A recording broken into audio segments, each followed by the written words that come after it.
What's up? It's Hamster! It's Hamster! It's dark in here. Hamster just woke up.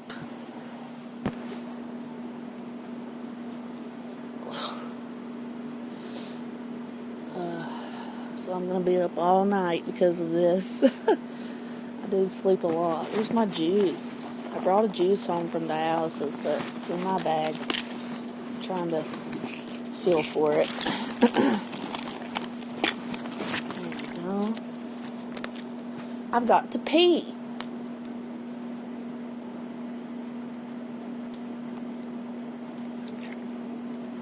I've probably been in the bed like 12 hours.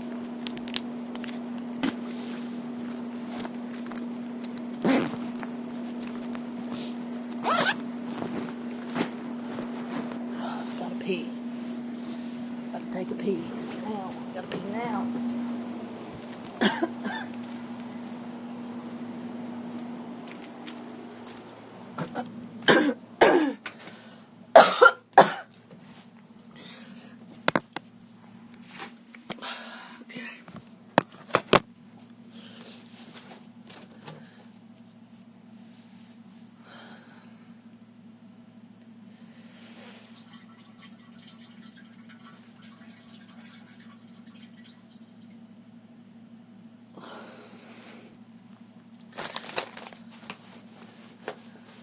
Have to pee. No, and I'll definitely delete this.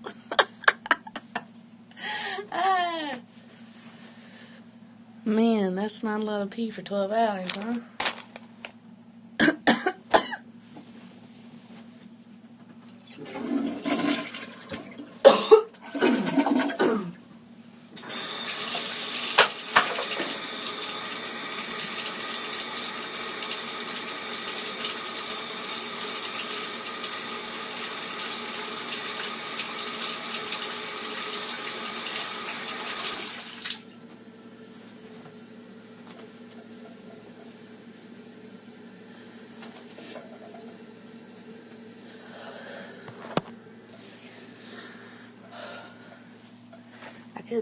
I love that tea tree oil shit. Smells amazing.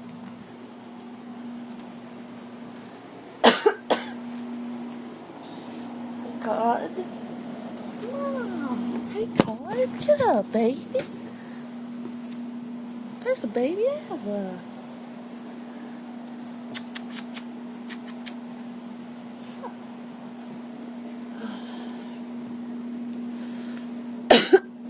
Jesus. I'm just coughing. Dying over here, folks.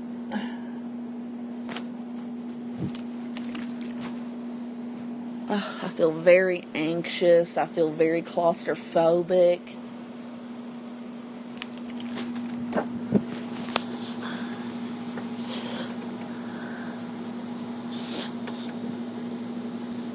I feel like I'm hyperventilating a little bit. My little car. Jesus, I gotta get my bank account. What the fuck? I can't believe the ATM took my card, dude. It ain't Memorial Day, it's Labor Day. Fucking Labor. That's why people are going camping and stuff up here. This road has been quieter today than it's been in, God, I don't know how long. It's not a very loud road to begin with, but oh man, it's just been so quiet today. Oh my God. Try to get me a look at the moon if I can. I don't know where it's at. Probably on that side by now. There's 9 of you in here. Well, I unblocked 2 of you. I went and unblocked Brandon and Coaches. But I don't really expect anybody to come in this late because it's late. It is late. Who's that coming? Somebody's coming to play with the hamster. Somebody's coming to play. Maybe not. Maybe I was mistaken.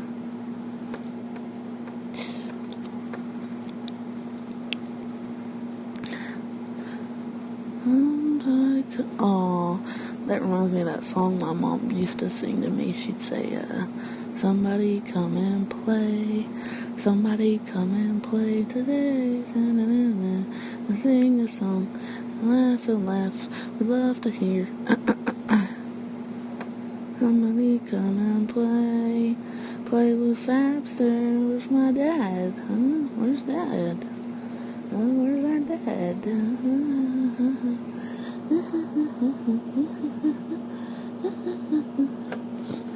I have a keeper. What's up? What's up? Skippy the bush kangaroo? Dad coming? I don't know. He comes when he wants to come. I don't tell Dad what to do.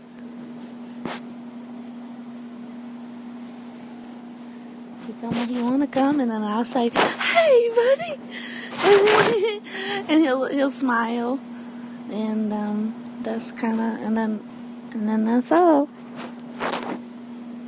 I watch Melton John's videos. I watched Melton John. He's got videos of him smoking cigars, and I watched the 3 of the new ones, and strange how he can distinguish tastes. But he can. He's like, "Hey, Halo, how are you?" He's like talking about, he can like taste tomatoes and chocolate in one cigar. And I don't understand most of the words he uses in those videos, but I'm trying to learn about the cigars. That old boy's been smoking and drinking for a long ass time. For a lot longer than I realized. I found a page of his today. He's like smoking and drinking. He's an alcoholic. And I didn't think he was, but always got to be some kind of flaw. You know what I mean? You know what I mean? How we like over scrutinize people we like. You know what I mean? We like over scrutinize those type of people. And I didn't know Jonathan was a fucking alcoholic. I mean, it's bad enough you're inhaling a bunch of shit into your lungs. Can you imagine inhaling like what? I wonder what the equivalent of a cigar is to cigarettes. Can anybody take a guess? I know they're different sizes. I've learned that much. But can you imagine what, like, oh God, just like a standard cigar? Like, what is it, like 10 cigarettes? It's like a bagel. You know, like a bagel is like equivalent to like 5 pieces of bread. Do you understand what I'm trying to say? It's just, But, I mean, I guess it is kind of interesting. If it was anybody but him, it wouldn't be interesting. It'd be annoying. It'd be annoying. It'd be annoying. There's just something about, like, I don't know, I guess his heritage and what he's doing that just kind of seems like it fits. I don't know. I keep seeing people pass by like there's a car out here, but there ain't no cars. Nobody's passed by. What the fuck, dude? What the fuck?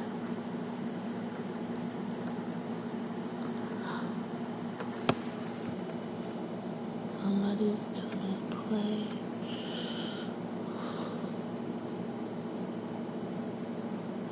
God dang, it's just not a soul out there, huh?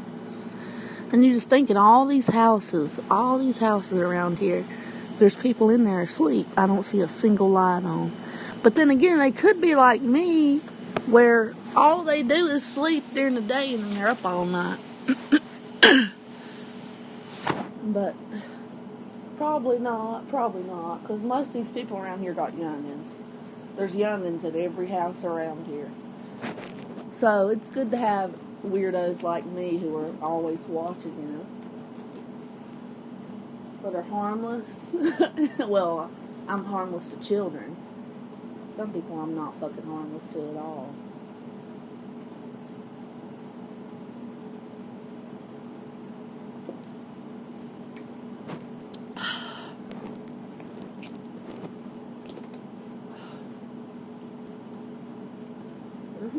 Where's the light?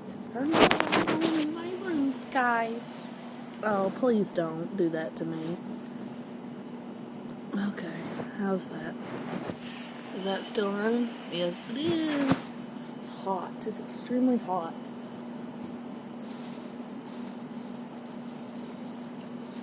What is in this bag? I don't know, Abster.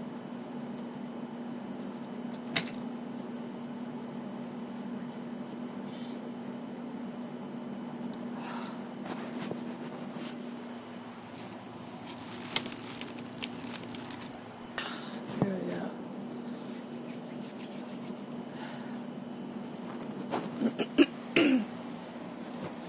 Now we got the light on, guys. We got the light on. It's hot in here, man. Jesus. Somebody come and play.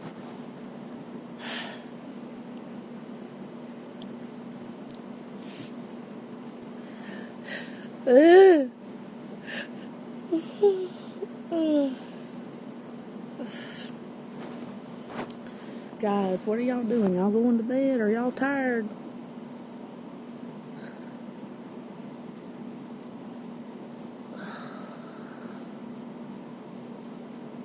Rubbing my eyeballs.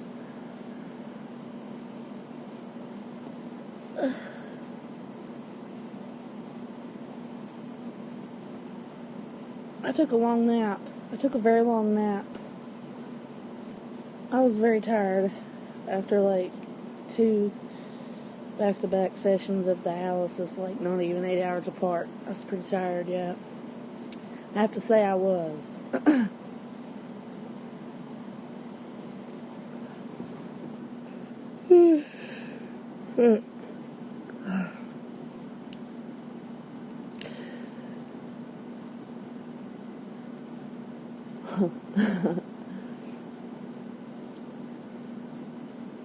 It would suck to be in jail, you know what I'm saying? Like, in jail there's just nothing to do. And there's like, you know, you're not comfortable, you're not on the internet. You know, it's just, there's nothing to drink in there but water.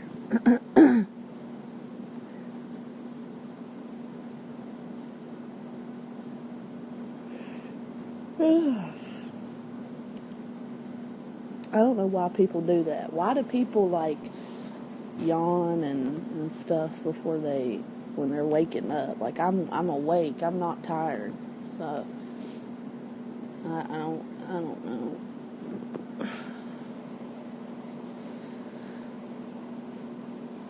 Breaking the law, breaking the law, breaking the law, dun dun, breaking the law, breaking the law. I got that song in my head now. What are you doing, Carrie? Carrie wants to play.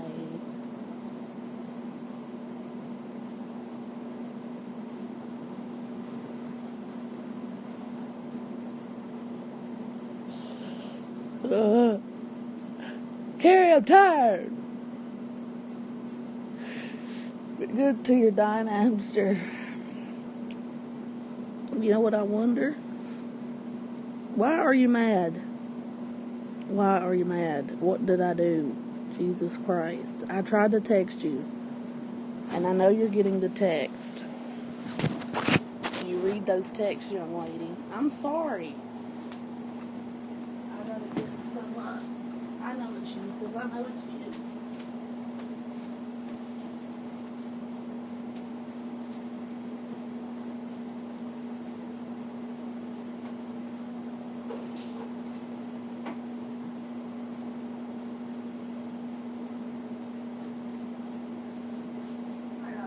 Tiny ice tray, and I'm going to put some ice cubes in my ceramic with my cup.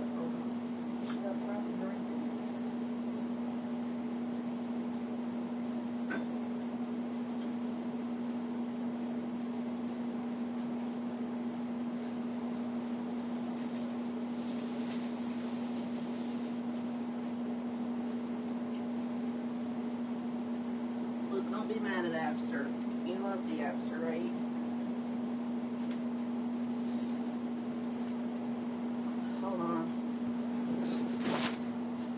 Hey, good morning. Hey, what's up, Nick? I'm sorry, Carrie, that I upset you.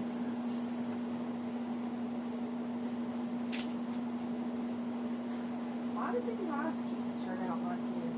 It's strange.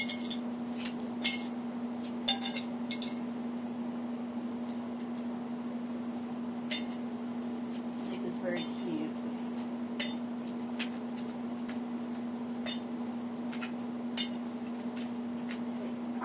I saw some guy you were talking about, Nick, on Facebook, saying he was a pedophile and stuff, and then like somebody took your message down from like some group or something. And I was trying to figure out who the hell he was talking about.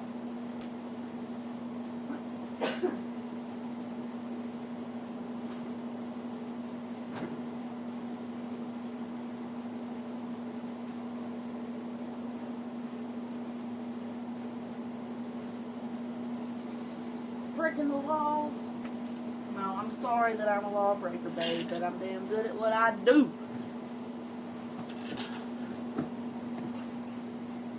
No, I'm just playing. Hey, Carrie, tell my hash. Hey, Tyler, yes, I'm Abster. Make a new account so I don't see him anymore. My hash. Yes, that was weird. Yeah, who was that? And who occasionally tries to out-manipulate me? Occasionally tries to out-manipulate. I really don't. Which stream?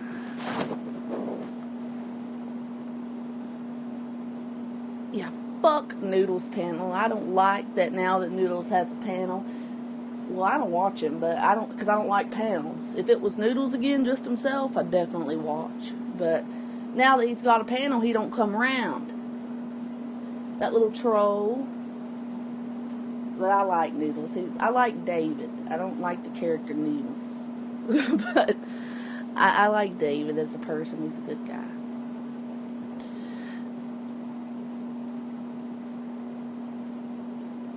What are you talking about?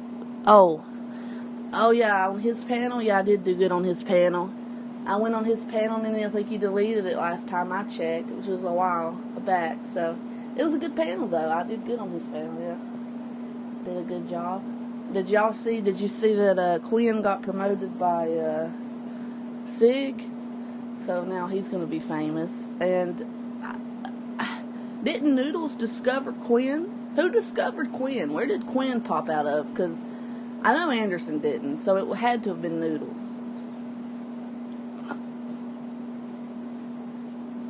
Yeah, well, I went up there to save between me and you, Miss Bridges.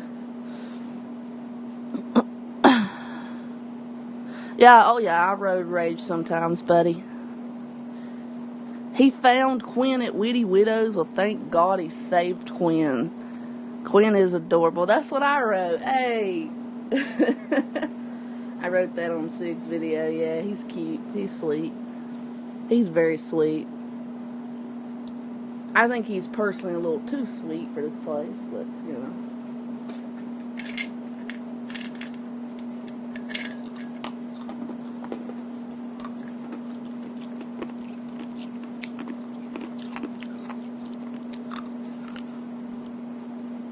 Yes, I know, Miss Carrie.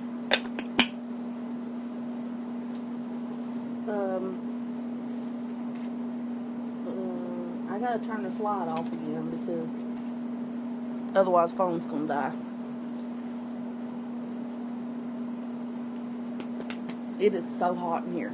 Gotta get my fan on. I can't stand this no more. I've been like this all freaking day, man. It's been like this all day long. The heat of the day is trapped in here.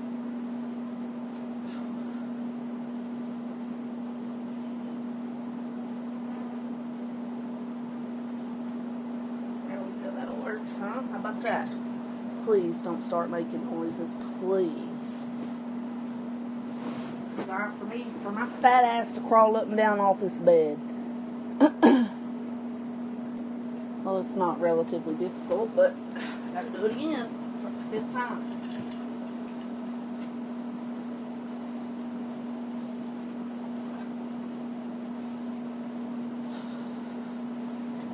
gotta aim my shit right. It's gotta blow on me or else. There we go. Perfect. Wonderful, children. Wonderful. You want to adopt him? Oh, Nick, nice. Nick's been showing him all his alts. Be careful now, you'll turn him into what Anderson turned me into. You'll turn him into a monster. Teach him too many ways, dude. I'm just kidding. Okay, bye. Have a good night. I'm gonna drop my ice.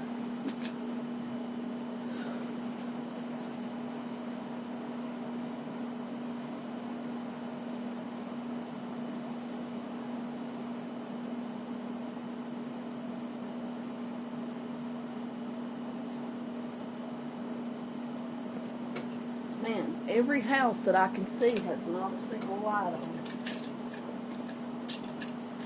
That's a good time to go out.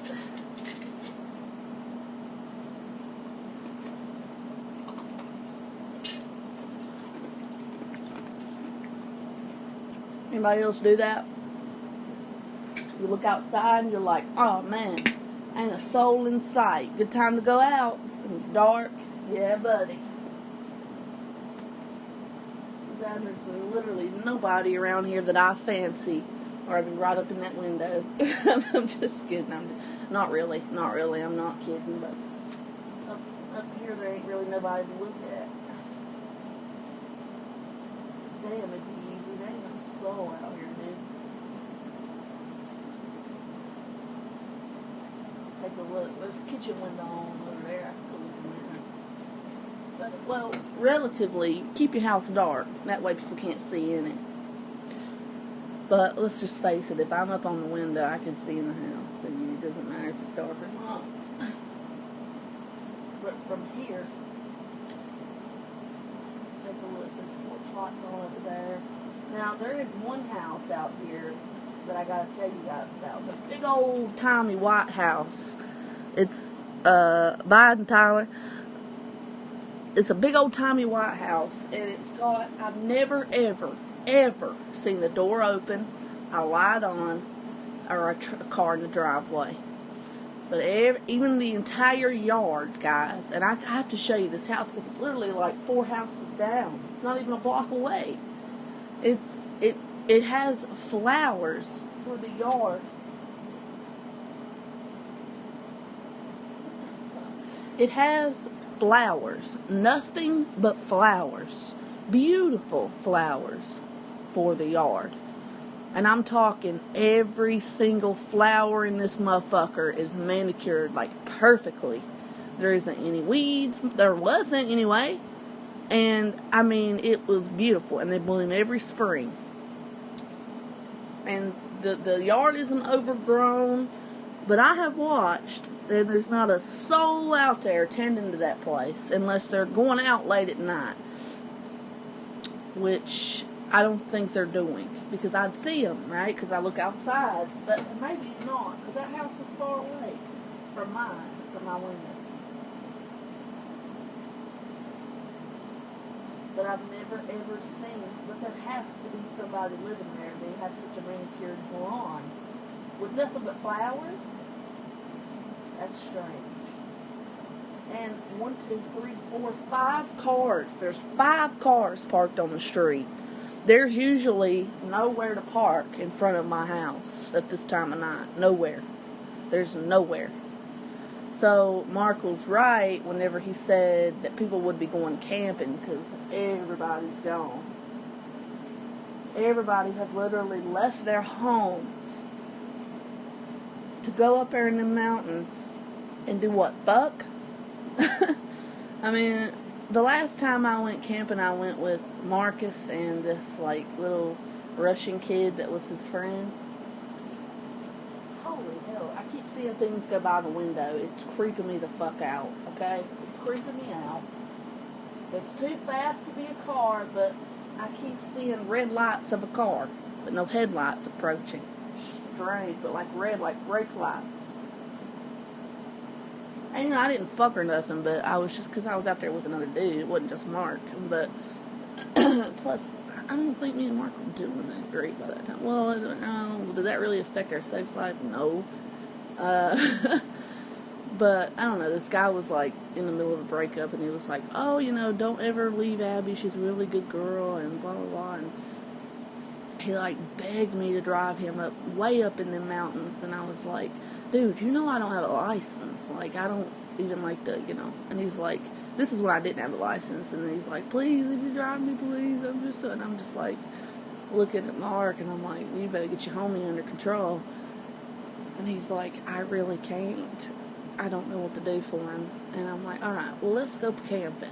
So we went and he got liquored up, and this kid was like underage. And I didn't buy it, so I'm not fucking taking, you know, whatever for it.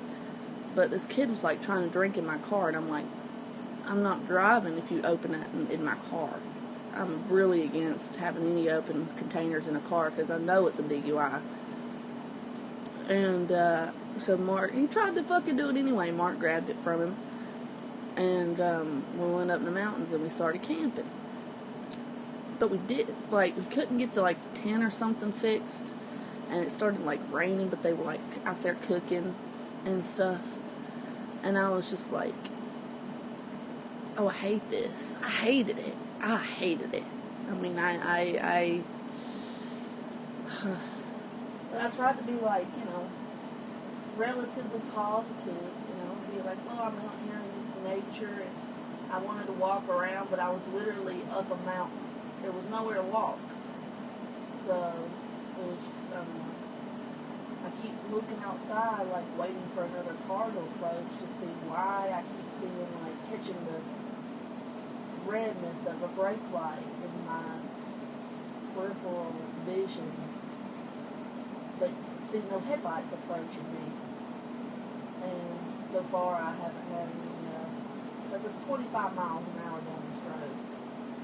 So far I have had no luck. So I'm just sitting here staring out the window waiting for something to jump out. But really, nothing's going to jump out.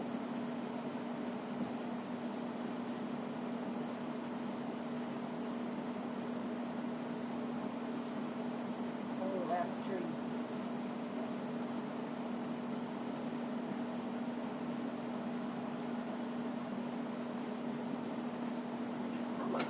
I'm a creepy motherfucker, man. I'm just sitting here staring out the window like a creep.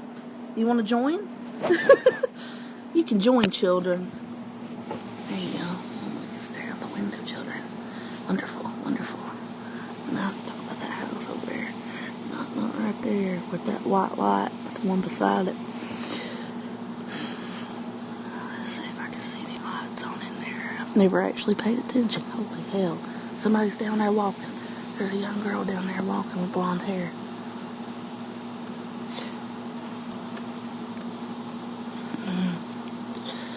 Yeah, it looks like there are lights on now that I see it. Oh, they just turned them off. They might can see me. They're seeing you, they're seeing the phone. They're not seeing me.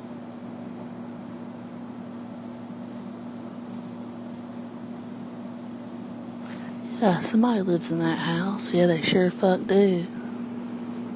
Because I just saw the lights, and as soon as I mentioned it, they turned them off.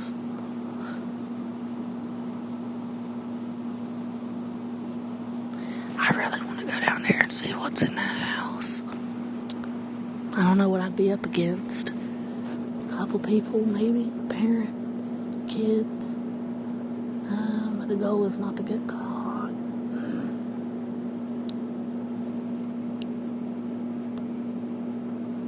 No, Abby, don't do that. What are you thinking? I really want to see what's in that. No, don't do that. Get the law out there. That's your neighbors. You can't do that.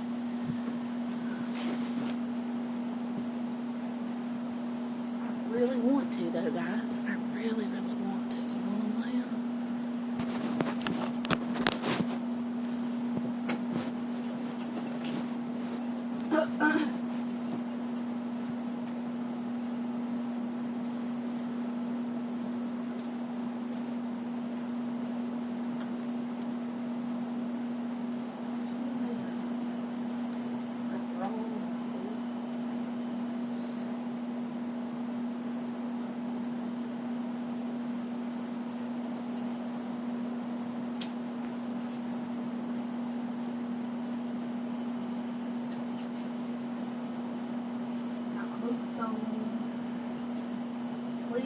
hit that after. You can't do that. Yes, I can. Yes, I can. I'm gonna get locked up one of these days for my stupid ass shit that I go out here and want to do.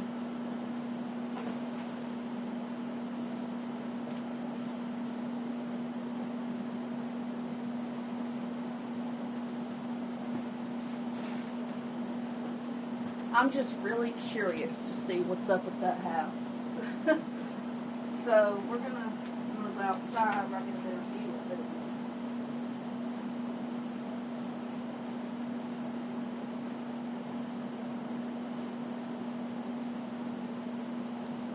I was curious about it.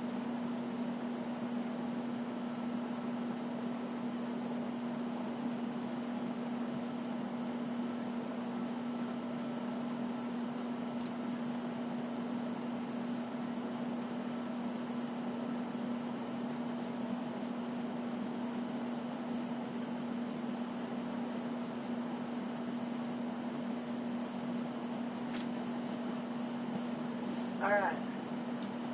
So they ain't gonna be leaving about that. You can believe me about that, because good luck proving it.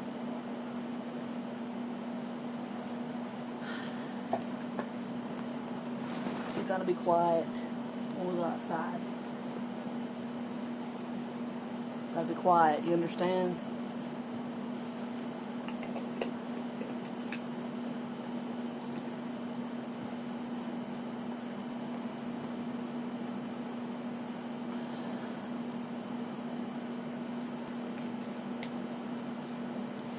Come on. No, I'll show you out here in a minute. Well, they turned off all their lights, so I don't know that you'll be able to see them, but we can walk by it, because, you know, you got to stake out a house before you do anything. Is this good enough now? Oh, I got 20% battery life.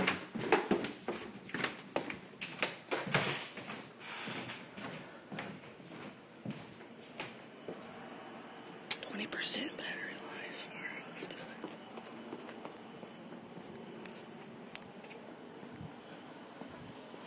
Oh, they got the porch light on. Okay.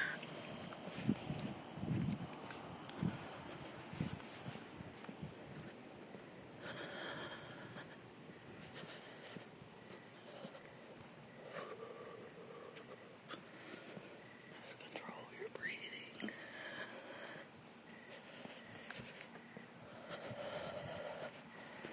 This is the house right here, this white one. And there's places over here I can, oh fuck. There's places over here I can go right here. Can you see anything right here? No, you sure can't. Except up there you can.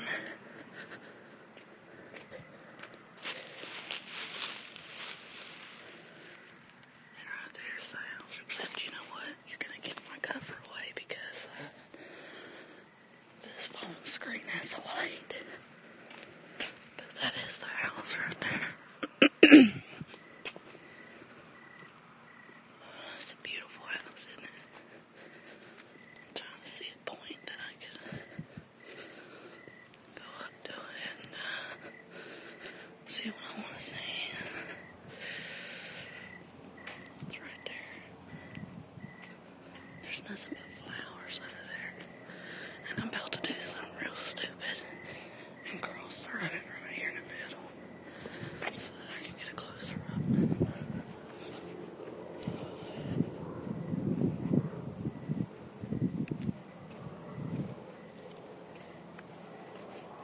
I gotta go back to my house. Look at these flowers, nothing but flowers.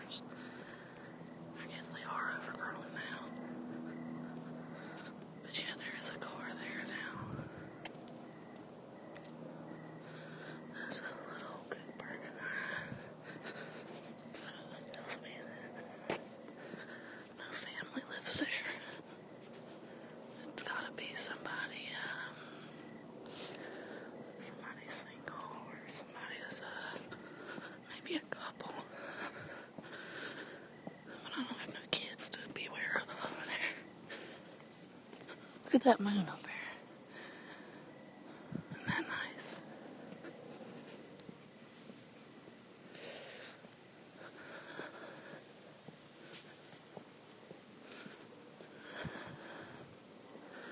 You can't see in my place at all. The number. No, I'm not. No. I'm not too curious about it now that I know what's up with it. Usually when I walk over there, it's like really dark and there ain't no lights on. And there definitely ain't no house over there, dude.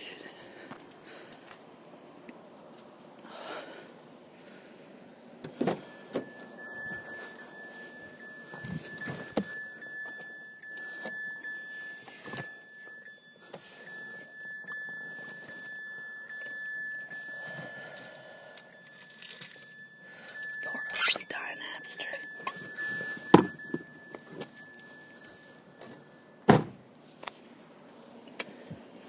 I'm gonna check that one more time. Because I just don't think there's anything out there for me to really want to see. Plus, I blow my cover because the phone's too bright. I'm gonna do stuff like this with the phone on if it's something serious.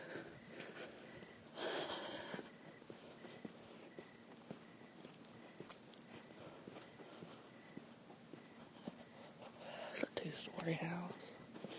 I guarantee you there's a basement in that house. Because it's old.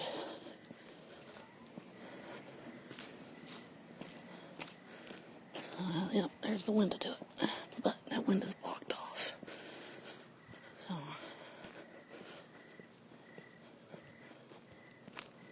yeah, actually, I don't think there's anything over there I really want to see. I'll go to the end of the block and back.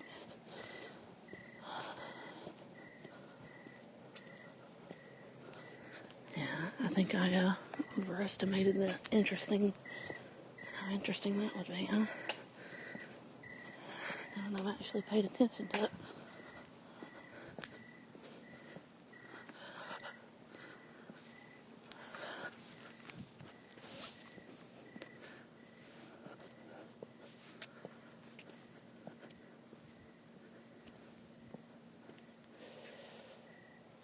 Alright, turn around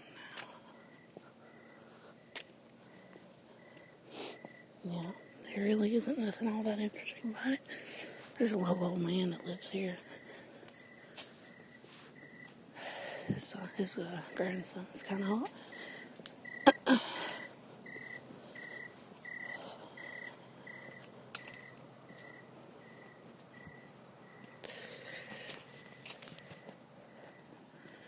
Kickstand, what's up, buddy? No, I think I overestimated. That's the house right there. I think I overestimated it. In fact, I'm pretty sure I did. But the yard is way overgrown. And in my mind, it's still like pretty and perfect, you know. But it ain't.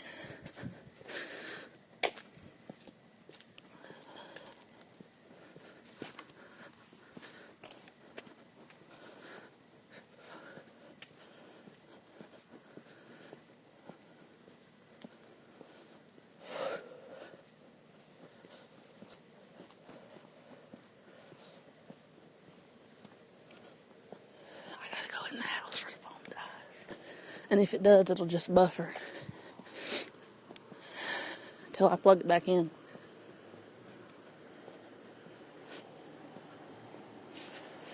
Ooh, would you look at that? I'm being watched. That's fine.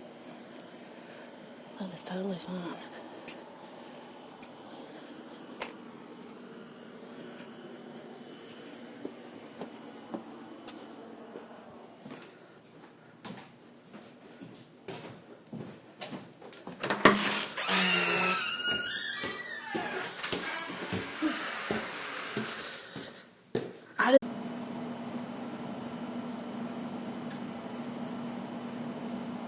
Alright, I'm back. So, yeah. Nothing all that interesting about that house. Trust me, I would never take you guys to a place that I actually want to go into. I would never do that. I'd never be that stupid. I'm just walking up and down the street in my neighborhood. The house was interesting because it has flowers instead of a yard. I was just curious to see why there's never any lights on. I walked down the street, saw that there was indeed a car parked. Instantly, my curiosity went away. I came back to my house, and I now reside in my residence. But even if my curiosity didn't go away, I wouldn't do anything illegal. Hey, what's up, Rena? Rena! Nobody saw anything. I'm a freak. You don't understand me. Nobody knows me. But see, that's the thing. Everybody knows me. That's why I don't fuck with nothing around my house. I don't fuck with nothing or nobody. You understand, sir, madam? I don't fuck with you. Little stupid ass bitch, I ain't fucking with you. You little dumb ass bitch, I ain't fucking with you.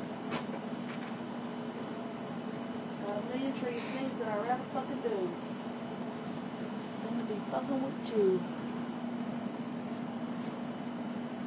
No, let's see. What kind of tactic should I take? No, I'm just kidding. I'm just kidding. Shut your mouth, Abster. Alrighty. Oh, I finally found my ice over there. I was just driving a white panel van down the street.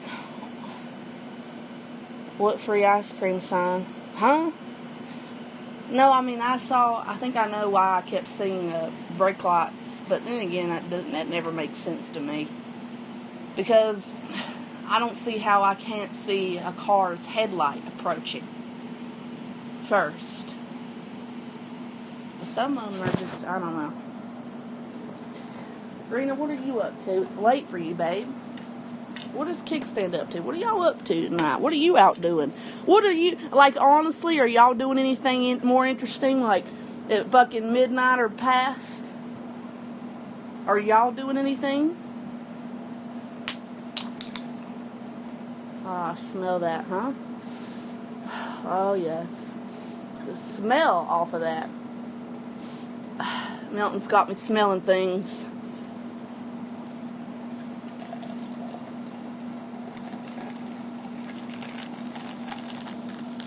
Hear that? It's like ASMR, baby. Oh, yeah. I'd have to turn off the fan and the air conditioner to really get an ASMR vid going on the iPhone mic. But it'd be, y'all should all do that. Everybody should be like, make an ASMR video and basically look up what ASMR is and send it to me, because I'll watch them for sure. Come on, guys, you got to give me something to watch other than reruns of Milton John cigar videos. Like, I can't fall asleep to his new ones if I haven't watched them. I have to, know what the video, I have to, have seen the video in order to fall asleep to it. He, so far, is in the lead. He's got the most calming voice. He's out in the dark. He's chilling. He's doing his thing. He's not riling me up. Those are great videos to watch. You guys should make them too. Nick, Rena. Oh, yeah. Y'all would be great at it. Kickstand, you might too. I was just driving turn off the lights and tell ghost stories. Let me think of one. Oh, I got a real one I can tell you, unless Dad comes home. In which case, I'll probably continue it, because it is a good story. Let me think of it, though, because it's happened when I was a youngin'. So I got all the lights off now. I gotta take my boots off before I end up falling. These boots are stealthy, ain't they? I told you, I love these southern bitches. Anyway. I got some real ones, too. I got some real, when I'm out, really doing shit. I got a particular suit that I dress in. Nothing hangs. Nothing is loose. Everything's tight-fitted, but,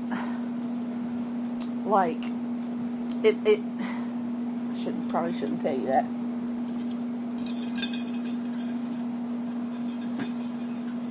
If you saw me on the street, you wouldn't recognize me in it. I'll just say that. Versus how I normally look. Alright, so when I was a child growing up, this is true stories right here. True. My mother and father, I was taken away at the age of 13, and I was put in foster care. But before that, I had many great memories with my parents. My mother got a little too sick to take care of us while my father worked, and I stopped going to school, and that's why I was taken away ultimately. Now, before that, in the good old days, my parents moved around a lot. My mother had a shopping addiction, and my father brought home over $700 a week. This was when I was 13 or under. He built furniture for a living. He did it all of his life up until a couple of years, maybe like 8 years back. He brought home good money. He did what, they call piecework. And my daddy was really, really good at what he did. And I remember that because of my mother's shopping addiction, my father would give her the money to pay the rent or whatever because, he'd have to go to work. Well, mother would take that money and take me out and blow it on me. She'd take me to these stores, which were like antique boutiques for children, and like, you'd have like a hand-painted tea set table for like $400. Well, my dad just handed you $700 for rent, and then she'd see me sit at the table, and I'd tell her, "Oh, Mom, I want this table," and she'd just buy it. That's how my childhood was. I got everything I want because my mother, as she got sicker, she felt as though she had to make up more time for me that she couldn't spend with me because she was spending it with my younger sister. And she felt bad that she couldn't make up that time. So she would instead go out and buy me all these things. It worsened. But even before that, when she was healthy and everything, before her schizophrenia got too bad, she would take me out and buy me she would do this kind of stuff. So we were constantly moving, always as a child. And I remember there was this one house. It wasn't out on Springs Road in Hickory, but it was, I don't know where it was. It was a beautiful home, and I remember I'd be jumping on the couch as a little kid, and let's say Mama was in the laundry room. I have a great deal of memories as a child of my mother being in the laundry room. Now, she was very particular over clothes because she spent hundreds of dollars on them. So she was always in that laundry room. Daddy cooked. Mama didn't cook growing up. My father cooked. My mother did the laundry and then cleaned as much as she could, But I was just a kid. I was happy most of the time. And my parents fought a lot because of money. And my father would oftentimes go off to his families for hours on end, days on end. And as long as, he kept bringing in money, he didn't feel too bad about it. And when my father was around, he was always a good dad. He spent a lot of time with me. He took me places, he spent all of his time with me growing up. But him and my mom just couldn't get along because of her major issues. And him working like a dog to put food on the table, and her going off and spending it on, $300 dresses I'm going to outgrow in 2 weeks, stuff like that. But I ended up, so we moved a lot, and there was this one house. There was a couple of them, but there was this one that I distinctly remember. And in this house, I'd be doing something as simple as a little kid as jumping on the couch, and my mama would make sure that she said, "If you're going to jump on the couch, turn the TV off. That way I can hear you if you fall," right? I remember my mama telling me this. So I'd always obey my mama. And I would hear voices, audible voices, because they weren't in my head. They were speaking to me out loud, like I'm speaking to you. And they would get one. Holy hell! I'm starting to get scared. It's all right. We're gonna power through our fear. So these voices, right? They would say something. It's like there was multiples of them. When I'd be jumping on the couch, it's like they were there with me. They were there playing with me. They were saying, "Yay!" Imagine just as a kid jumping on the couch, you heard a random voice go, "Yay!" But nobody else was in the house. So you kind of stop, you look around, you don't see nobody. As a little kid, you're not really threatened by that. You're not scared. So you keep jumping on the couch, and then a minute later, somebody will go, "Woo!" But it's a man. It's a man's voice going, "Woo!" It's just... So you kind of get scared, you kind of keep looking around, but you don't want to stop, so you keep jumping. And then you'd again hear somebody go, "Go, Abs!" Just real short words, not like sentences, not like that. But they were audible, guys. So after like the third or fourth one, I don't know what it was, but I wasn't afraid of it. My mama was, but I wasn't. I said, "Mama, come up here." She said, "I'm doing the laundry." I said, "Mama, come up here." And she stood and she said, "What?" I said, "Mama, watch. Just watch me for 1 minute." And I jumped on the couch and my mama heard it. She said, "Get out of this room now. Come on." And she took me in the bedroom. For some reason, my mama got scared to death when she heard that. And I said, "Mama, calm down." She said, "No, Abby, no. That's not normal. That's a demon." And I'm just like, "Well, Mama, calm down. Fucking house is haunted." And then she said, "Yeah, this house is haunted." And she put me in the bed, guys. And she would not get up. And I could not get up. My mother was scared at this point. And I was consoling her. I kept telling her, "Mama, they're nice voices. They're not going to do anything. Calm down." Well, we had a chandelier above my mother's in my father's room. It was a chandelier above their bed. And my mother laid there and she held me and she said, "No, you're not going back in there. We're waiting. We're going to stay right here until your father comes home." And I said, "Fine, Mom," and I started talking to her, and I love to lay in. Those are good memories for me now. I just getting to lay there and talk to my mama. Those are precious to me now. But at the time, as a kid, I didn't really want to. I wanted to play, but I was very sweet and understanding of my mama. So I laid there with her and I just talked to her. We didn't have a TV in the bedroom yet. And then a storm started to brew, guys. This is a true story now. A storm started to brew, as they often do in North Carolina. And now, at the time, I was scared shitless of storms. I did not like storms because we had recently went to Myrtle Beach and encountered a water twister, and I was so traumatized from it that I was so afraid that every time I heard a storm, at that point in my life, I thought it was going to be another tornado. And so I got scared, and my mama had to start consoling me. Well, guess what? The chandelier in the room started moving. Okay? So my mother knew that there was ghosts in the room, because there wasn't any thunder rumbling, there wasn't any, lightning or anything at that point. The chandelier just started moving. Heavy-ass chandelier. My daddy made sure that son of a bitch would never fall. And, oh my God, that freaked my mother out, but my mother knew that I was scared. She told me about it later. But she knew I was scared because she could see, we had the windows open. This was daytime, guys. This wasn't nighttime. This was daytime. So we had the windows open, so my mama could clearly see that there was a storm a-coming. And I couldn't see it at the time. My daddy started teaching me how to... At that point in my life, my father did teach me how to discern the weather patterns and skies and stuff. And he was very good at it.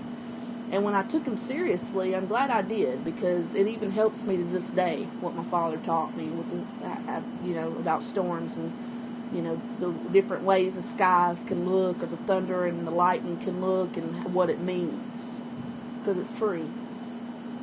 So, so this storm's starting to come, right? Well, me and Mom been laying in this bed because she heard them audible voices, too, when I was jumping on the couch. And this chandelier was moving because I was, hugged up against my mother, and I saw it moving. I said, Mom, why is the chandelier moving? She told me it was a storm, but there was no storm yet. And I said, Mama, there ain't no storm yet. She said, yeah, but there must be thunder or something off in the distance. And I said, all right, Mama, even though I knew it was a damn ghost at that point. Well, storm started up. I got scared shitless, and then the ghost started talking in the room. Ha ha, ha ha. They go, ha ha, Phyllis. Anything they could try to say it audibly, they would. But it seemed very difficult for them to talk, like in complete sentences. Or so I thought at the time, because they weren't at the time. Now, the more me and my parents stayed in this home, the worse it got. Because now, here my mom took me to this room, now we're both scared shitless. Because here it is storming, and the ghosts are in here talking. So now Mom's scared, and I'm scared. But Mama got over it because she went into that, my kid needs me mode. You know what I mean? And she said, Abby, it's okay, honey, it's okay. And she'd start singing, Bible hymns. And those damn ghosts stopped talking. Well, couple weeks later, days later, I don't remember. The voices continued when I was alone, especially. I'd be in the bathroom in the house brushing my teeth. After my mom brushed them, of course, because, she would always be but she wanted to teach me independence too, so she'd let me brush them after she brushed them. And she'd go do something else, and I'd be like, okay, Mom, because I had to learn some independence, And so I'd be brushing my teeth, and I'd shut the door, and my grandfather, on my daddy's side, made me a step stool. And I would feel things tapping underneath that step stool. I would feel something tapping underneath it. Literally like tapping. Like if you were to take your finger, if you had a huge fucking hand, and you were to flick a fucking piece of wood as hard as you could. That kind of tapping. And I'd also hear tapping on the door. And I'd open the door thinking, I'd go, what? And there'd be nobody there. So little things like that started to happen. Now the tapping followed me into other houses. The tapping is something I never told my mother about. I don't know. No, I think I did tell her about it. She told me it never happened when my parents were around. It would always only happen when I was alone. And so they didn't believe me. Or they thought it was just my imagination. Because my mother knew that we had some, paranormal experiences. Daddy never believed in it. And Daddy heard it, and he did one time. He said, I'll be goddamned. He was like, I'll be goddamned, there ain't somebody in here talking. And he came home from work after that storm that day. He's like, why y'all both back here in the bed? And my mother told him, and then he said, Phyllis, I think, And then I said, no, Mom. I said, no, Dad. She's not in an episode of schizophrenia. It's true. And he said, well, come in here and show me what you mean. And I said, well, leave the room and then come in and be quiet. And I went back into the living room and I jumped on the couch and they started saying, yay, woo, happy, stuff like that. And my dad was there and he heard that. And he said, well, I'll be goddamned if they ain't in here talking. He didn't know what to do. He was stunned. He wasn't scared, but he was stunned. And, some time passed. Same things were happening in the home, but Mama kind of got used to it as well. I stopped calling her around me when these things were talking. Because as a kid, I wasn't really afraid of somebody going, woo, happy, yay, whenever I was doing fun stuff, even though I couldn't see anybody. It sounded like they were right next to me, guys. Sounded like they were right in front of me. Clear as day. Happy. But it was, as a child, I wasn't afraid. As an adult, that scared the shit out of me. But as a child, I wasn't afraid. So maybe that's why they were more, inept to come near me. But then things got really bad. And like I told you how my mama was always in the washer, the laundry room, right? And one day, I started hearing what sounded like, you ever been to a Pentecostal church, or you've heard like a Pentecostal church with a bunch of black folks singing in a choir? Real happy, praise Jesus, real loud like that, like multiple women and men. I started hearing a choir singing from my mama's laundry room, and I thought nothing of it. I thought maybe mama's just turned the radio on real loud, listening to music because she heard something. Boy, she flew up them stairs and she said, we gotta leave the house now. And she put me in the car, she buckled me up she buckled me up, made sure everything was safe, and then we left. And I said, Mama, what the hell? I was doing something. And she was just like, Abby, I didn't have no radio on. That sound, I couldn't figure out where it came from. It sounded like they were like right next to me. I looked out the window, nobody was out there. It was a sound coming from within the house. And I said, are you serious, Mom? And she said, yeah. She said, we're moving out of this house. And then we did. And so there's one for you. That's true. You guys got me a little freaked out now. I'd kind of like to turn my fucking light back on. If that's cool with y'all. And now I will read the comments. Could you guys hear me? Hey, what's up, Miss Carrie Bridges, my love? My love, my darling, I've hungered for your touch.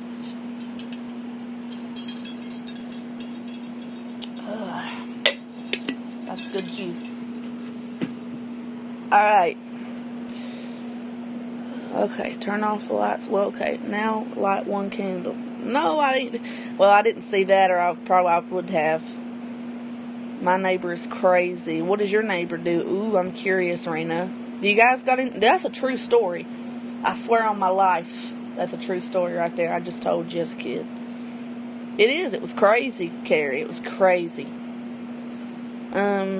Chris Bliss, beware of demons is right. To me, my mother knew they were demons. The Bible says it. So, as a kid, though, I jumping on the couch, hearing somebody next to me go, woo, happy, yay, Abby, go, stuff like that. I mean, I wasn't too afraid. But, okay, Rena, what does your neighbor do? Because you've said the kickstand goes, LOL, I'm your neighbor. Alright, what does your crazy neighbor actually do? Does anybody have any crazy stories? I'd love to hear one of you guys's one time. Even if it's like an audio. I mean, you can sum it up in here and you could just say, I had a neighbor that did this or that. Or, I experienced a ghost, encounter or that and this happened. I'd love, because you just had me scared shitless in here.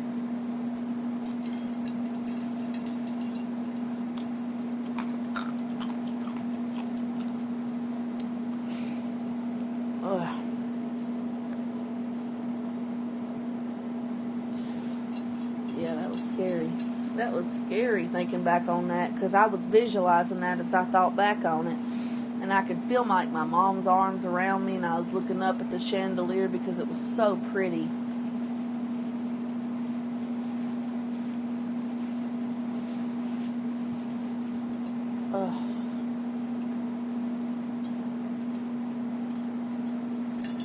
I wasn't the one all freaked out, though. It was Mom and Daddy. Because they knew that wasn't right. They knew that wasn't normal. And the very last house that I ever stayed in with my parents before I got taken away, my mother drove me by it. And in 2017, it brought back so many memories because... Can you guys still believe that the corner store my father used to walk me up to every day after school and get me an ice cream? was still open, still functioning, and hadn't changed a bit. Ain't that cool? Yeah, it is cool. And I got some other memories about being way up in the mountains and like the Appalachian Mountains, and just real crazy stuff gets on up there. But nothing bad. It's just a different way of living. Which, like my grandparents came from that on different sides, and great grandparents and stuff. So I'd have to go up and visit them.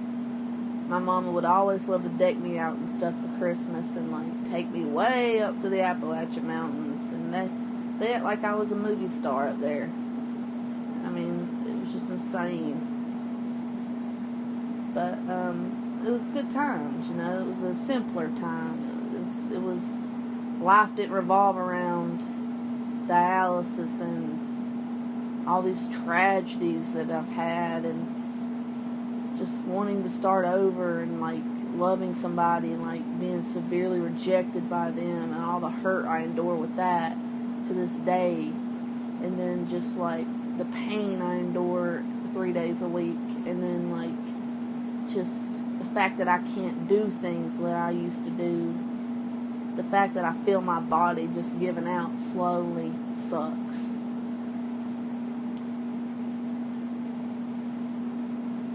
The fact that I'm dependent on things now just sucks. But as adults, we all got our vices. But it just irks the hell out of me when I see really healthy people who don't have to pay rent, who don't have to, fucking house goes up in flames, they're not going to be the one to blame because their name ain't on no fucking lease. And they sit and complain about where they live, and they just don't realize how lucky they are to have their health.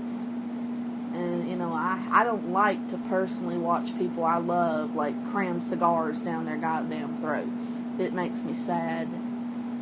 Or, like, the realization I came to today, like, that this man's an alcoholic, and he has been for 10 years now.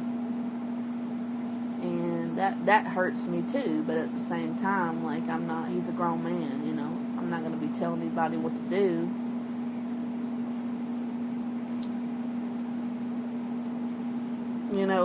Milton, I know you're listening. I know you'll watch this if you aren't already, assuming I don't delete it. And I know that you watch. I know that you watch. I know you do, because I know you well enough to know that. And I know you're hurting and all that, dude. But you gotta. He's gonna end up getting lung cancer or liver failure or something. He was out there the other night. I watched his cigar videos, the last 3 in full. He was like, "Oh, I'm drinking my tequila." I'm like, "Seriously, babe? You moved up to hard liquor again? Now you're moving from rum to tequila?" It really disappointed me. You know what, John?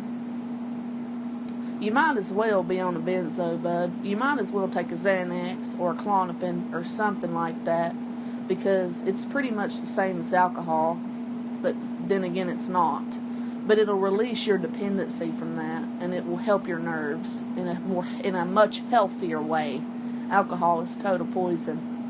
And I'm not saying that benzos aren't, but I'm telling you right now, they're not going to kill your liver off. You don't want to die of liver failure, dude.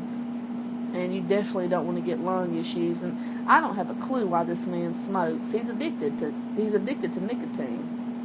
And there's a lot of tobacco they stuff in them fucking cigars. And he's in a place where there's like shit tons of tobacco shops. They're like known for alcohol and tobacco in Portland, but they're more so known for like beers, not hard liquors. And I just watching him get out there every night, just miserable, sitting on his porch, reviewing these cigars, drinking. Baby, please go to a doctor. Just tell him you have anxiety, because I really feel like he does, guys, and he needs to be on a benzo versus the fucking alcohol. Let the alcohol go, John, before it really fucks your ass up. It's already done a number on your looks. I was watching a video tonight on one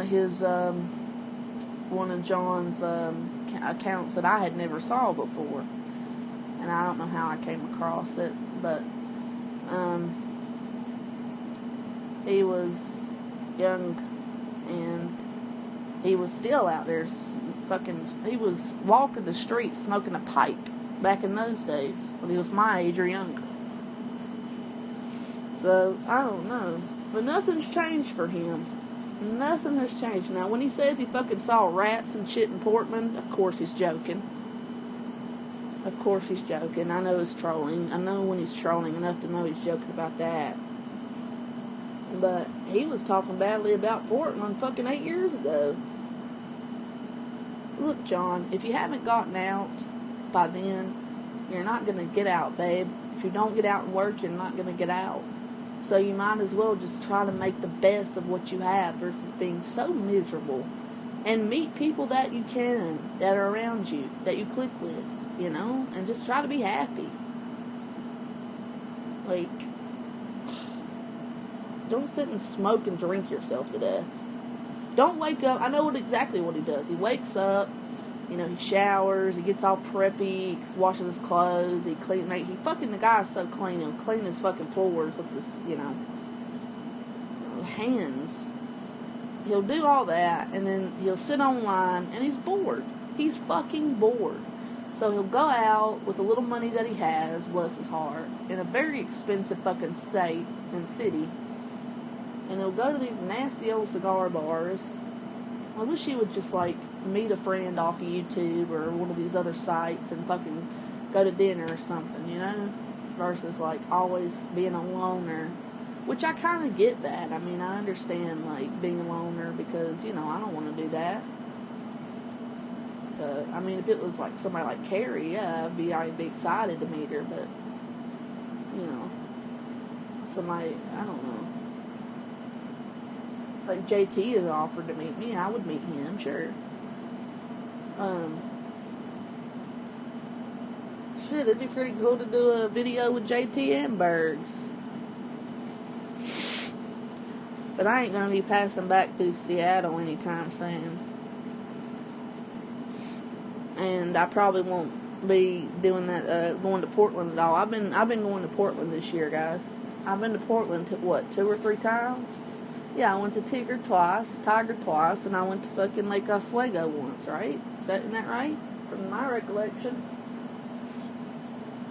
They got a pretty good transplant place up there. Not near those places, but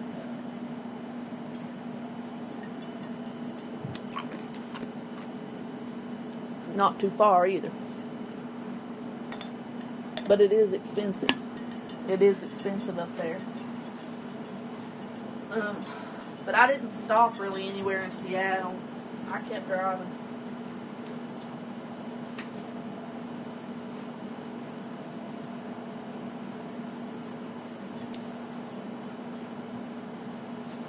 Look, is Carrie still here? Look, Carrie, baby, you still here? Listen, the other day when I said, what did I say? I'm not like some people who fucking do this or that. I was not thinking of you, Carrie. And I know that's what you thought I was thinking. I don't even remember what I said. But it really wasn't you. That's why I was really sad and upset when you were trolling me. I was like, wow, she really thought I was talking to her or meaning her when I wasn't. So I am sorry, but I promise you I didn't mean it that way, or I'd own up to it, Carrie, and I'd say, yeah, I did mean it and I'm sorry. But me and you weren't fighting. I had nothing. No, I didn't mean it that way. So I'm sorry if you interpreted it that way. And I'm sorry that it hurt you.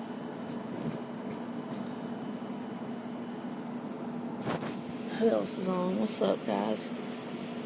Alright, I'm going to read what Rena says. What's up, Super Cereal? You unblocked now. Yay. Nightmare of Demons. Hey, Carrie. Hey, Chris Bliss. Hey, Rena, says Chris. Super Serial says, hey, girl, what you doing? I told a ghost story. Do you know the history of the house? No, I didn't. My parents never told me that. And the renters, I don't know that the rental agency ever told them. Hey, Super Serial. Hey, Rena, sounds like a hydro flask. I don't know what you mean by that, Serial. She stands outside and hollering red. Hold on, Rena, I'm curious to see what Rena's saying. She's about 60. She stands outside and hollering red dress, mom. A 60-year-old woman stands outside hollering red dress, mom. Bless her heart, she might have dementia or something. But that is creepy as fuck. Oh my God. You ever walked out and asked her if she's alright? I'd call the law. I have seen her stand outside and holler red dress over and over, and it raining hard. She even walked in your house? What's up, Pop? She walked right by me, and I had to get her by the arm and take her outside. Holy hell. Rena, what did you ask her what she was doing, or did she have the houses confused? Like, did she even have anything to say to you when you drug her out of, like, your house?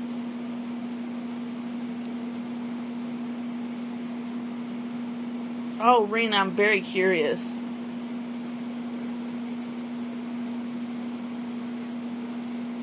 Wow. Man, we got 17, 18 people in here. This late.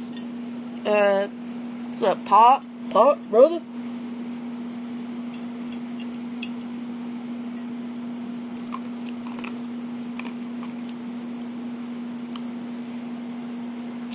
Hey, Pop, go watch Pennywise's new stuff, dude. He might recruit you into the pedophile hunting we're doing. Since I know you against him and all, brother. You might be down for the cause.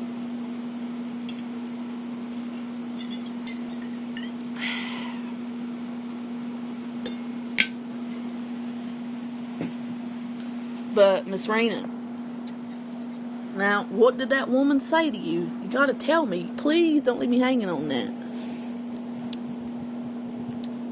Yeah, Tupac. Did you hear what I said, Pop? You might be down for the cause, brother. She walked. If somebody...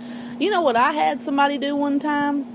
I had my neighbors next door invite me to a party, but instead of just slipping, like, a flyer on my door, they opened my door. They didn't knock. They opened my door and saw me sitting on my bed, and I'm like, excuse me? And he's like, oh, I'm so sorry. And then I walked over to him. I'm like, sir, can I help you? And he's like, oh, I'm your neighbor. I just wondered if you wanted to come to a party. I'm like, yeah. He's like, I'm so sorry. I didn't mean to open your... I'm like, nah, it's cool. I didn't end up going.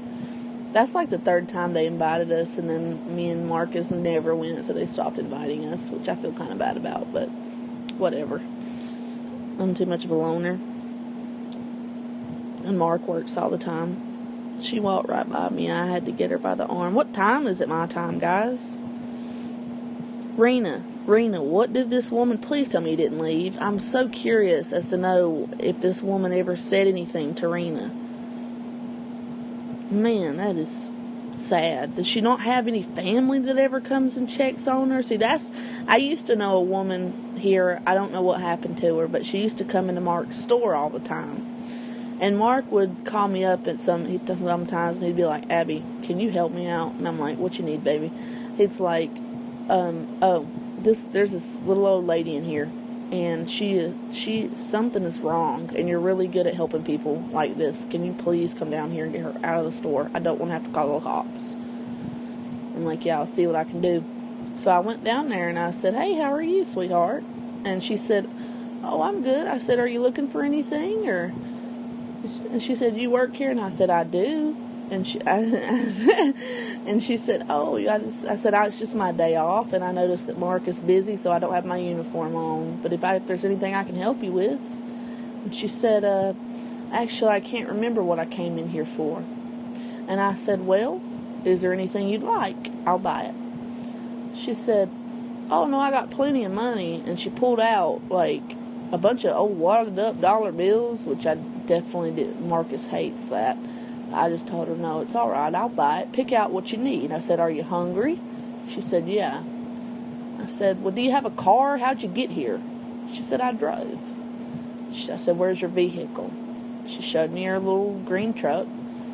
And I said, let's go downtown. And I took this woman downtown, and I asked her what her name was, and I asked her if she lived around here, and she said, yeah, my house is right this way. And I said, show me where your house is so I can get you back home safely. And I did. I knew right away this woman, I didn't know right away, but I kind of figured she had dementia, and she did. So I took her in her car with no license, guys. I have no license. Took this random stranger in her car to downtown Coeur d'Alene, and I sat her down at Iron Horse, and I said, order whatever you like. And she ordered a salad. I said, you want a piece of cake? You want something other than that? She said, no, I'm not, no. I said, are you sure? And she said, yeah. And I said, okay. So me and her talked. She told me about how her son owns, either her son or her grandson, I believe she said it was her grandson, owns Capone's, just right down the road. And I said, oh, wow. So, her grandson thanked me, and then I took her back to her house, and I noticed she had a lot of animals. And I said, these animals don't look like they've been fed. So I went and bought cat food, and I put it out for the cats and water and stuff. And then I said, do you have a daughter, or does your grandson ever come check on you, or do you live here alone? And she had to sit down and think about that for a minute, but she said, my daughter checks on me. And then I said, I'm going to come check on you every day, okay? And I did that. And one day her daughter came in the house, and she didn't know me, so she was, obviously she was like, who the hell are you? And I said, my name is Abby. Your mother has wandered into our store a couple times, and I've taken her out to dinner. She's told me about, her life, and I noticed when I brought her back, she said, she can't be driving. I said, ma'am, she didn't. I drove her car for her. And she said, oh, okay. And I said, and then I even vouched for the mom, even though the mom didn't tell me this. I said, she's told me she wasn't allowed to drive. And I said, oh, okay.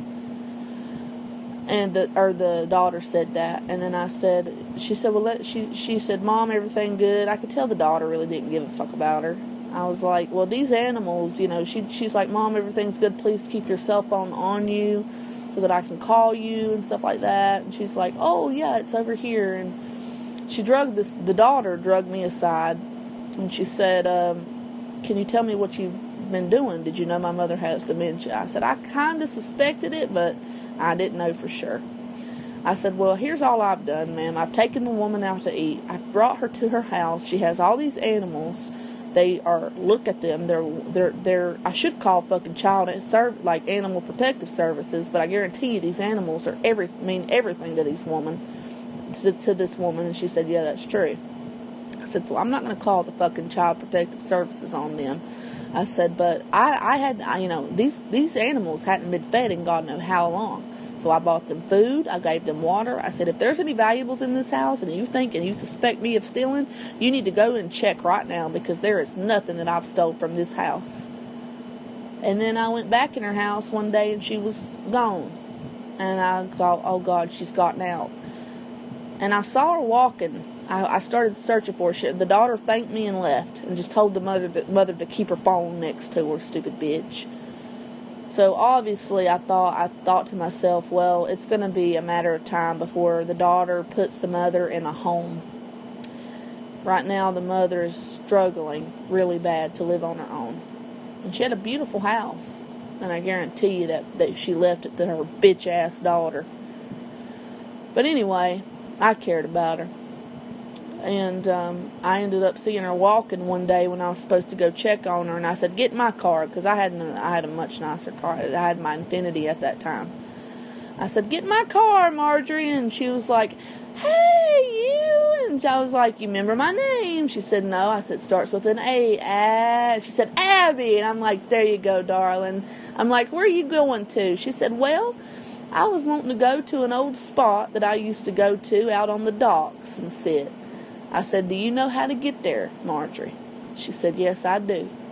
I said, are you sure? Because I don't. If you get me lost. And she said, no, I'll take you right to it. And she did. She did. Me and her walked out there, and she had a little dog.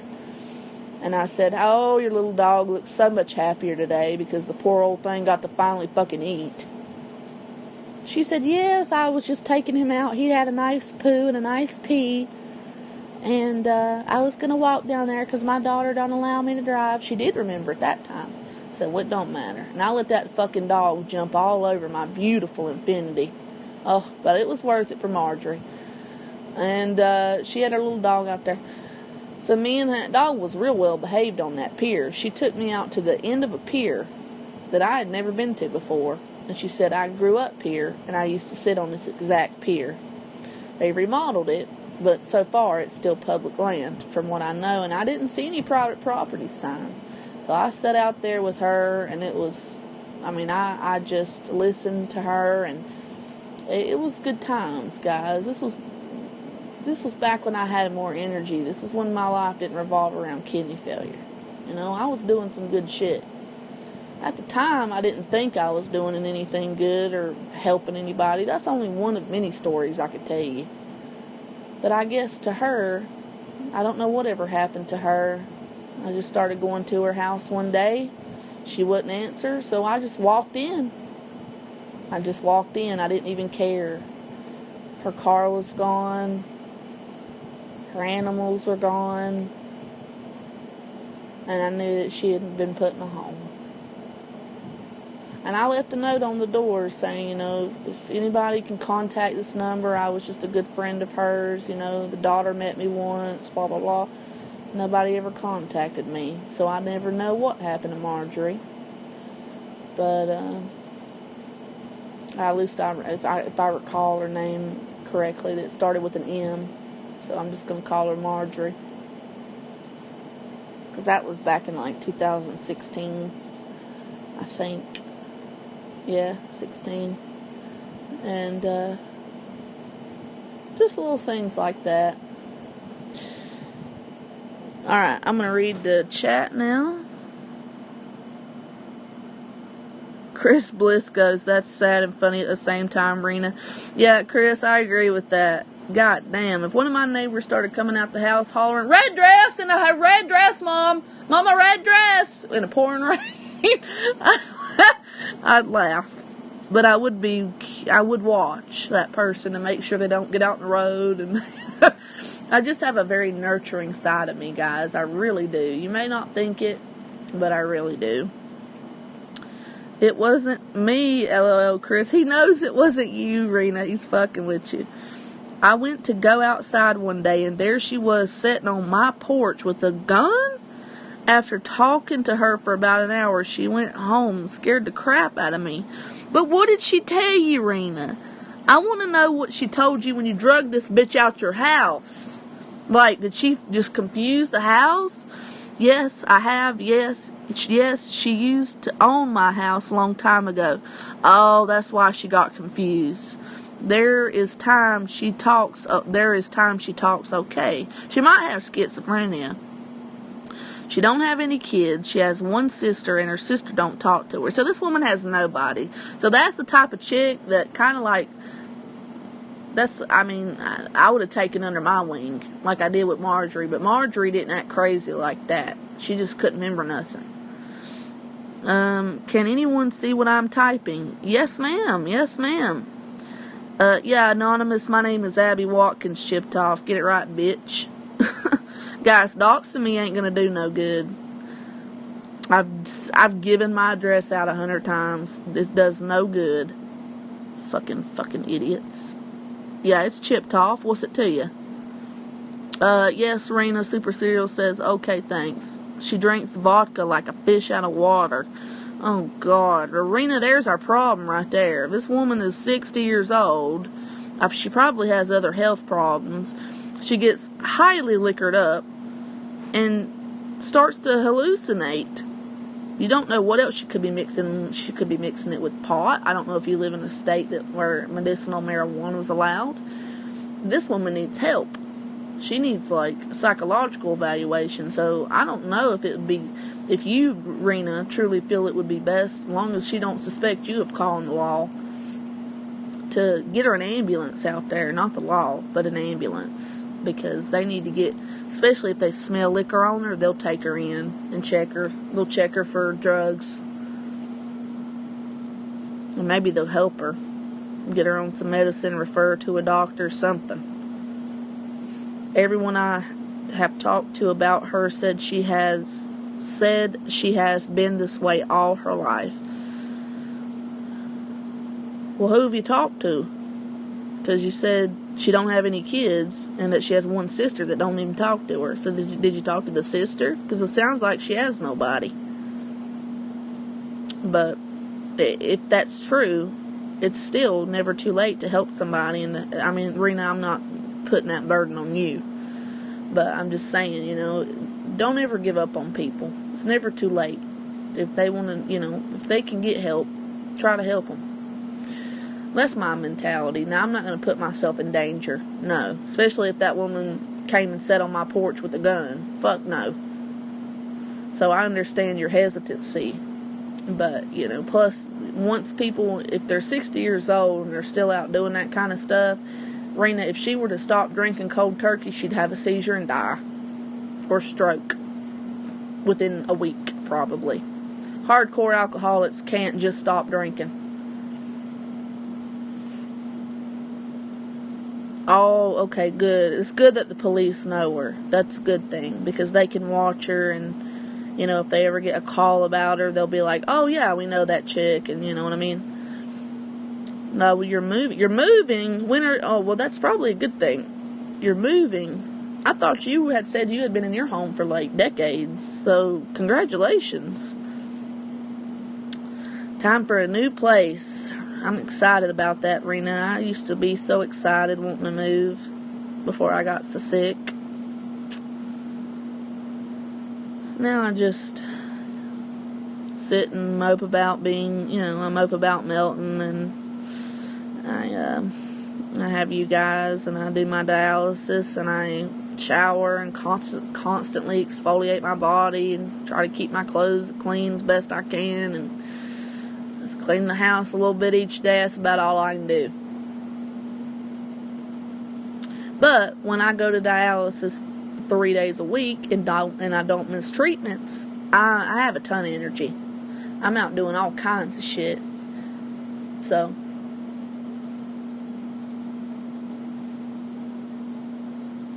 good, Rena. At least you'll get away from that, because you don't need that in your life. You don't need somebody who gets, so drunk that they confuse your house with I'm doing okay. I'm depressed, still kind of hurting. I don't know why I even come on this website, why I even bother, I don't know. It's not this website, it's just people on it. I see certain people on it. I see one person on it, and it really, hurts me, and it's Melton. I love Melton. I'm in love with Melton John. I have always been in love with him, and, I don't, it just hurts. I don't know why I didn't, I just wish I wouldn't have ignored him when he was interested. Anyway. I just wanted to be his friend, if nothing else, I want to show him that, you can be happy. I want to make him happy. He's such a people pleaser. He always has been to everybody else in his life. That I wanted to show him what it could be like to, be happy,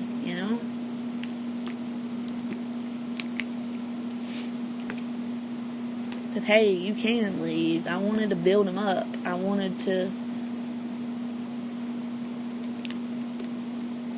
wasted my time on the wrong man. And that was Anderson. Anderson knew back in the day that I had a thing for John. And he was like, no, I need you. You'll never find a man better than me, blah, blah, blah. Well, if I could have got a hold of John back then instead of Anderson, I feel like my time, the 10 years I wasted, wouldn't have been wasted. I feel like with John, because he matured, Anderson didn't. John doesn't have the severe mental illnesses that Anderson does. And that's coming out, that's not me being a doctor saying, oh, I know what he has. Those are things he's told me and the general public that he has, that he's been diagnosed with. But I just kind of wish that I would have went with my gut instinct 10 years ago or 8 years ago and started hitting up John more, because I loved him then. I just couldn't tell him. Because I knew that Anderson would abuse the hell out of me.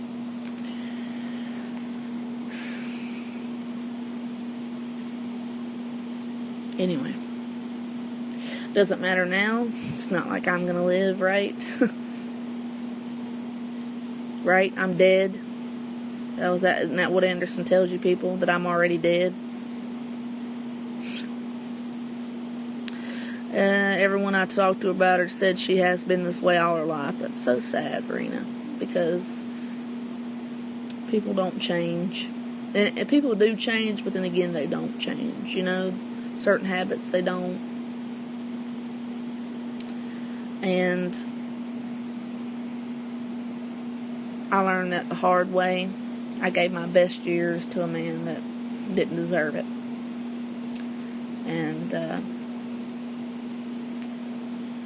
I wish I would have went with my heart back in the day. Back in the day, I wanted to be up under John. I didn't want to be up under Anderson. But Anderson, groomed me, He got a hold of me when I was 17, 16. He tries to tell you we've only known each other 10 years, which would make 2010, because that's the year I turned 18. He knows goddamn well that's a lie. He knows goddamn well that's a lie. I had to choose between him and Paul. And I met Paul December 31st of 2008.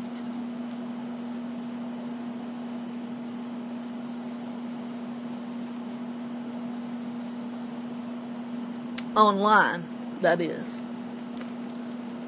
That's the first night we ever talked on the phone.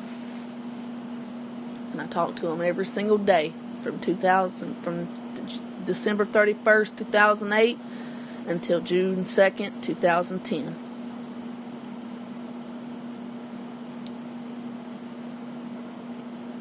Every single day. Well, sometimes I'd get my phones taken away, but I'd have me another within a day or two, so.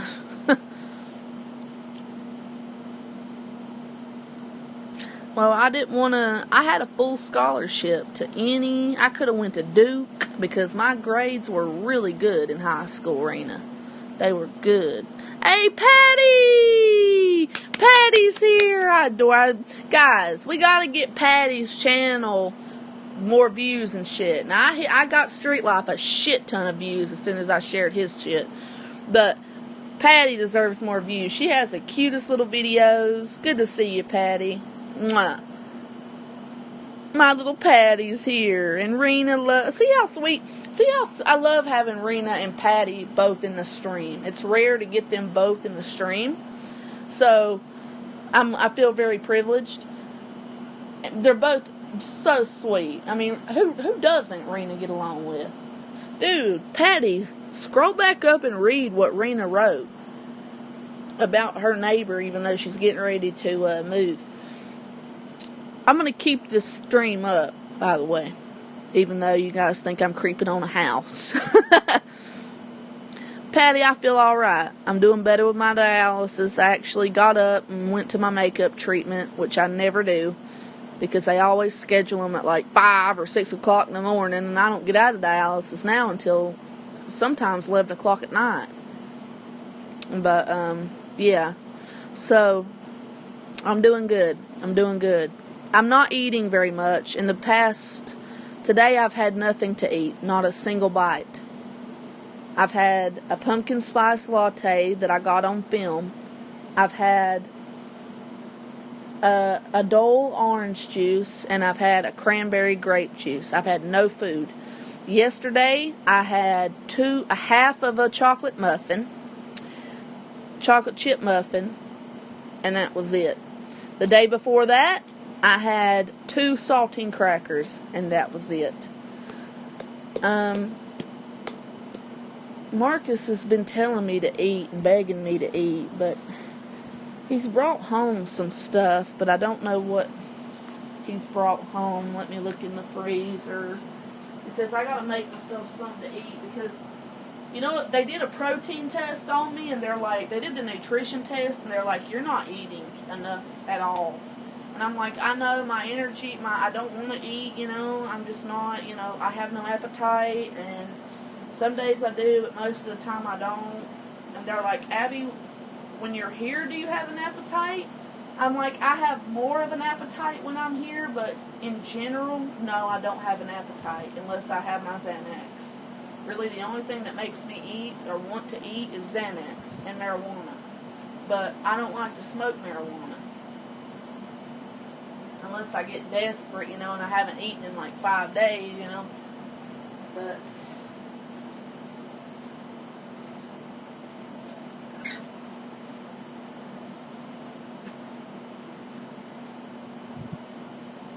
he's got some new lean cuisine, mango chicken with coconut rice. Bless his heart. He's trying to find something healthy for me at his store. No preservatives, gluten-free, and 21 grams of protein. Oh, he must have remembered that I've been needing to eat more protein. Only 360 calories, 4 grams of saturated fat, but it's got 800 milligrams of salt. God damn. That's out. Let's take a look at what else we got here. Spaghetti and meatballs. It's got a lot of. He's trying. I'm just gonna have this because I picked this out. It's a Smart Ones meal. 3 cheese ziti with meatballs. Pasta and marinara sauce with beef and chicken. Meatballs. Okay. Top with the hard skin mozzarella, Monterey Jack, and Parmesan. Okay, just looking at this, I'll try to eat it, guys, but how long you cook this for? 3 minutes is something we need to go for.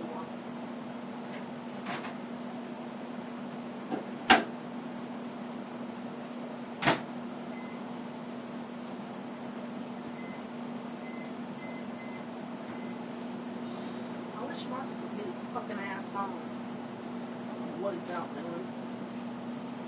No, actually, I'm enjoying my stream. I don't give a fuck what he's doing. I don't fucking keep up with him. He's not my man.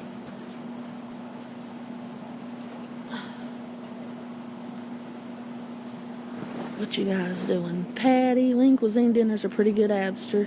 Yeah, I've just never had this one, and it's got a bunch of chicken. I typically don't like the lean cuisine chicken, Miss Patty. I do like the Smart Ones chicken and the Healthy Choice chicken.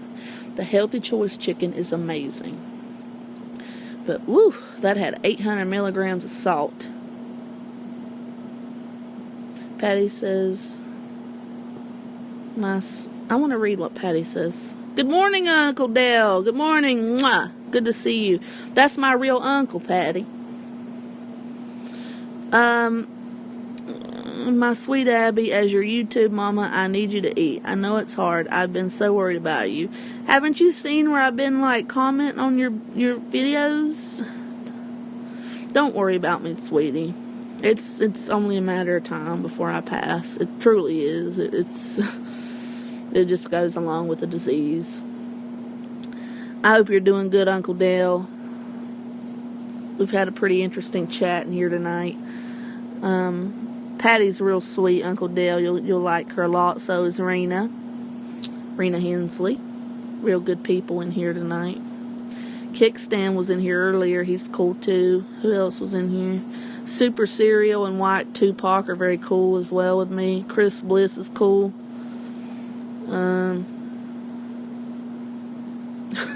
Somebody made a Coeur d'Alene Police Department account under Idaho 18. It's unlawful to intentionally look at inhabited structure. Well, but I don't know that it's inhabited, so... Plus, I would never actually do that with you fuckers on the fucking... You know what I mean? Because, no, I'm not stupid. I was joking, guys. I think about you every day. I'm not just saying that either. Oh, Patty. Patty, send me something. I want a card from you. Or write me a letter. Here's my address.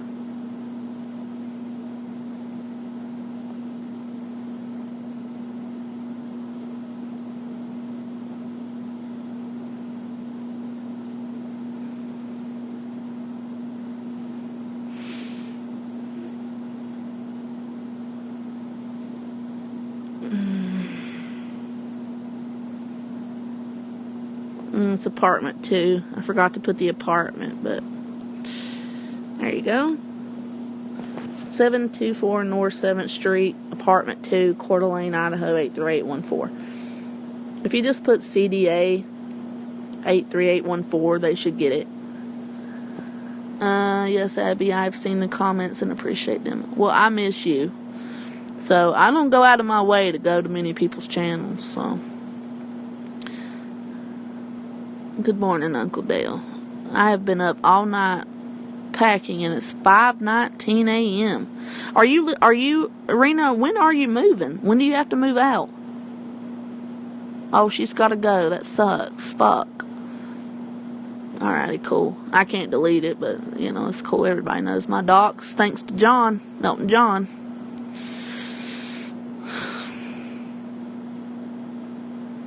Good to see you, Rena. It's been a pleasure. Miss Patty, Uncle Dale, what are you doing this morning? On the 11th. Yeah, that's right around the corner. Well, good luck to you. I can't wait to, oh, God, guys. Just hearing that microwave go off, I dread it. Because I don't want to eat.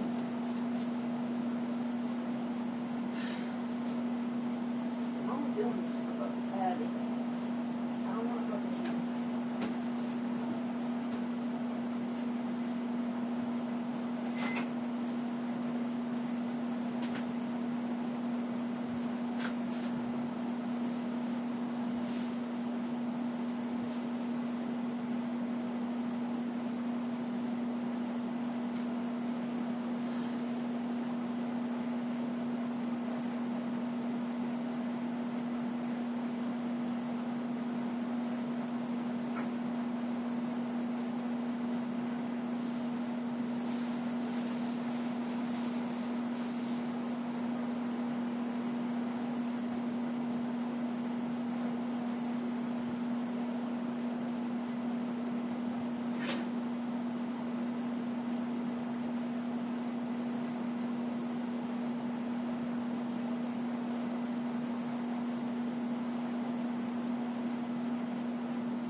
Here's what I got.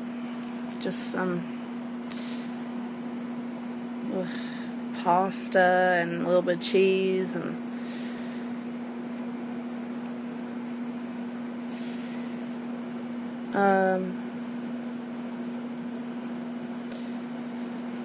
oh, Patty had to leave. Fuck, that sucks. Ugh, I don't want to eat it.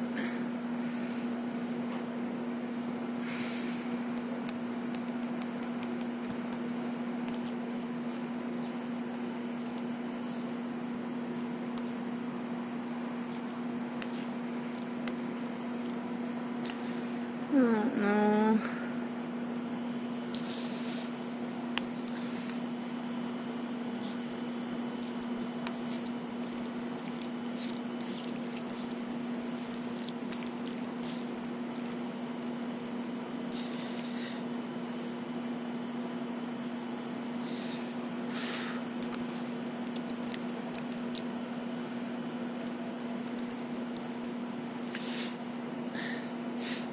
I like the noodles in it. Hot.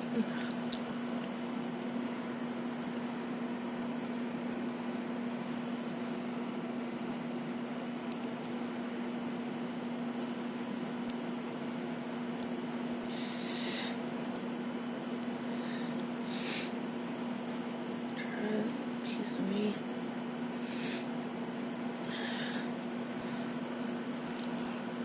Yeah, I'd love one, Patty. I like neon pink, neon green. I like black and red. But if you have like neon pink, neon green, it'd be really cool. But I also like black and red.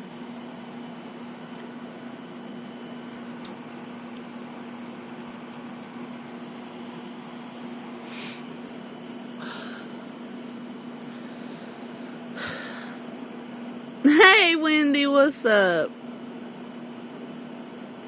None other than Absta, none other. It's my little catchphrase. Ugh.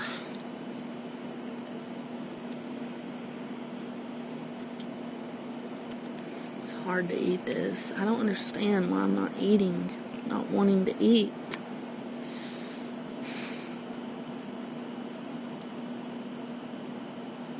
Oh, yeah, let me think for a minute. Give me just a minute.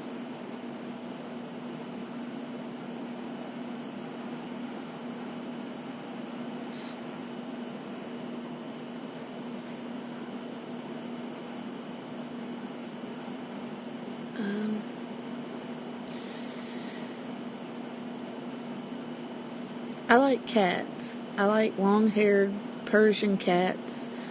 I used to have a half Himalayan, half Persian kitty. And if you could get a charm like that, oh my God, it would like make me cry. Plus I'm so allergic to them, Patty, I can't have them, but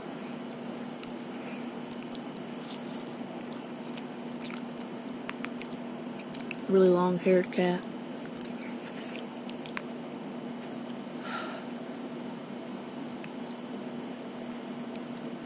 I don't want to eat this, but I don't want to waste Marcus. I don't want to waste money. Like, Marcus brought this stuff because I wasn't eating enough, and I mean, it's a tiny little meal, guys. And I mean, I told you I had nothing today. Yesterday I had half a muffin. The day before that I had 2 saltine crackers.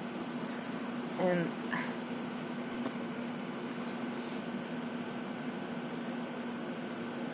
Wendy Johnson, glad to see you, dear. How are you? How's your life going?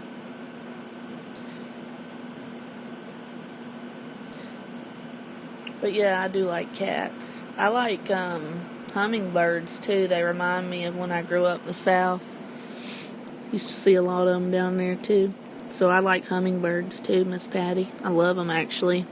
I saw your video with them. It's beautiful. I'm just trying to get this fucking food down my throat. I'm not hungry at all. I just want to get it down my throat and get it over with.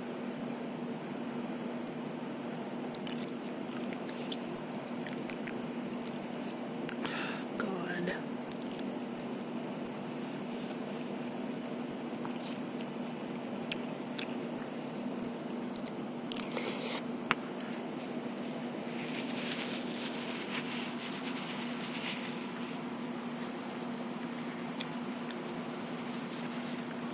Thank you, Patty. That's sweet of you, baby. You don't have to do all that.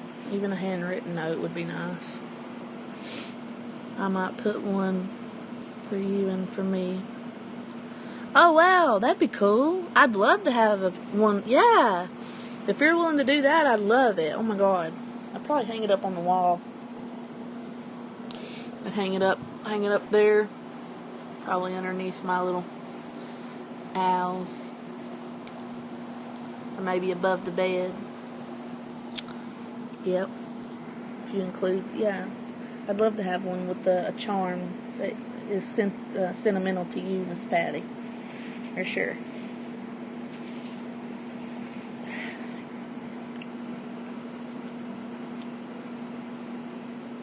Guys, is that enough, you reckon? I mean, I ate about half of it.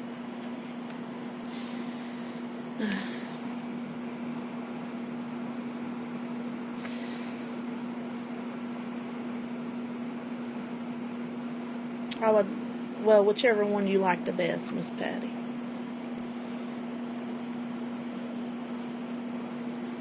I like long-haired cats and hummingbirds. I don't know if you could find a Persian one, though. That might be hard. Whichever one you like the most out of those three is what I'd like. Is what I'd like you to add as your charm. And like bless it and say a prayer over it and stuff, because I'm going to hang it above my bed up there. That's where I sleep.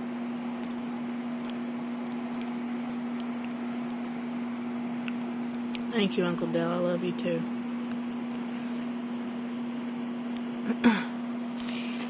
I didn't know. Hold on.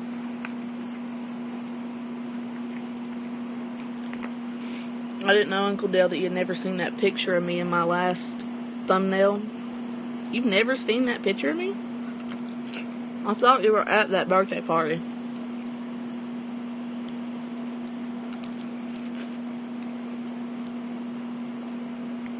That's so sweet of you, Patty.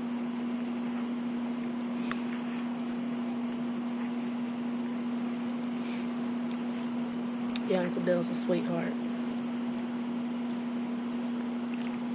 Maybe you were working, Uncle Dale. Actually, now that I think about it, I don't remember you being there.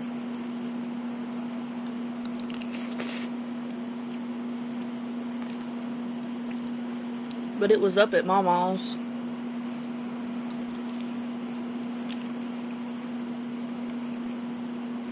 It was up at Mama's.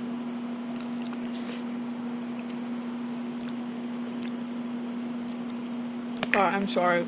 I can't. I ate all of it. There's maybe a bite or two left there. But I can't. I just can't. Ugh. Ugh.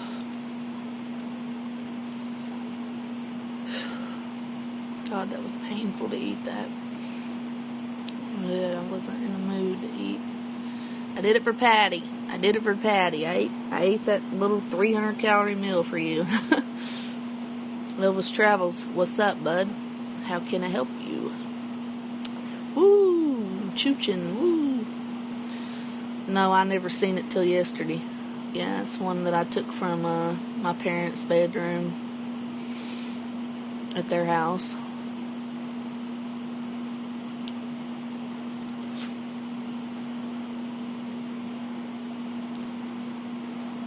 Yes, Elvis, woo. What else? What about it, dude? You gonna come in here and say anything of substance, or you gonna be a retard?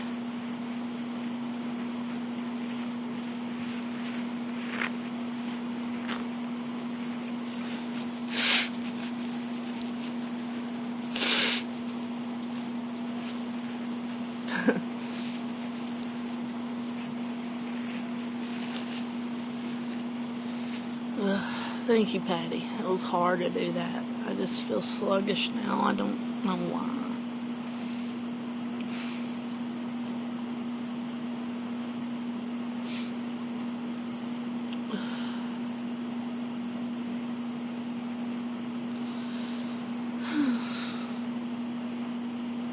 What time is it for me? Hold on.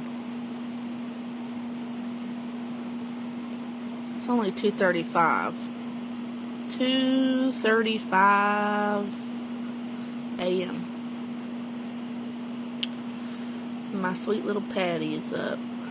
It's probably 5 a.m. her time, though. I wonder if I got that other half of that muffin just to get that acidic taste out of my mouth from the pasta. Making me a little nauseated. So,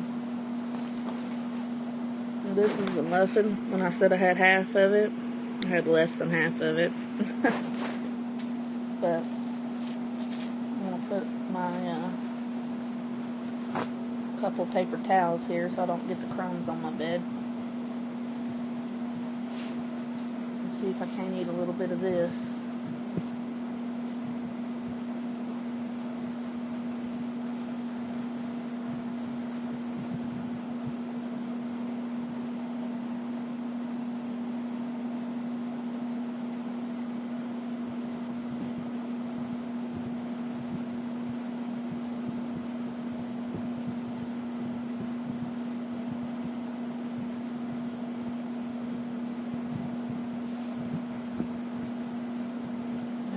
It's really sweet. It's a lot better. I like sweet things.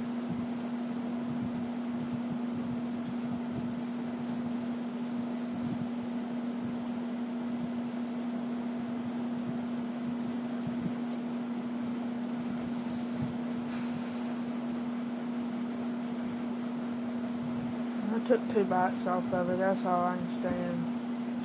I gotta wrap it back up now, which is a pain in the ass. Can't stand no more than that, guys.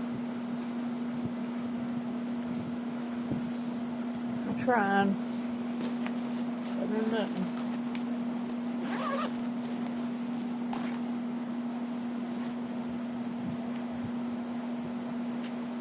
Some water down here. He's got some water.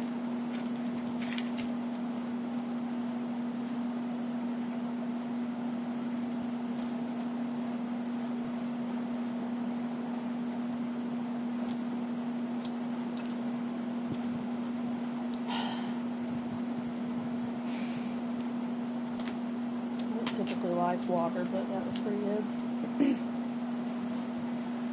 Sorry.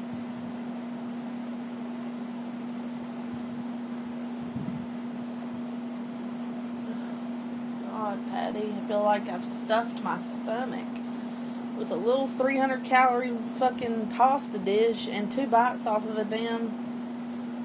Man, my stomach must have shrunk. Because I haven't had a good appetite for a while, guys, but it's been pretty bad this past week. It's been real bad the past 3 days. I don't know what's happening. But I feel so stuffed when I shouldn't. It tells me my stomach shrunk. I'm losing weight, but it's not like... It's not good. I'm not supposed to be losing as much as I'm losing.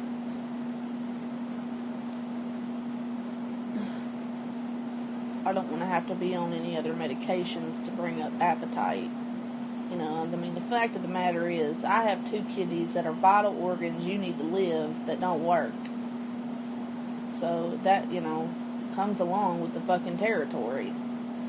I don't know why. I just, you know what? I don't wonder about this often, but I'm wondering about it right now. If the man who created dialysis, whenever he saw how painful it was for people to die from kidney failure, and thank God for World War II. If World War II had not happened, we would have never had seen a dialysis machine. That's the truth. So there's one good thing that came out of World War II and the Nazis and all that. We got the dialysis machine out of that, which is what most medical professionals to this day consider the best advancement. And if the gentleman who created the dialysis machine would have been more regulated, had that war not been going on, he would have never gotten to create it. I've watched many documentaries on it. And I just wonder, like, here I am living artificially off a machine. I seriously only need one kidney and I'll be back to normal. And I don't understand how I'm not dead. I don't understand how these people live 15, 20 years on this shit.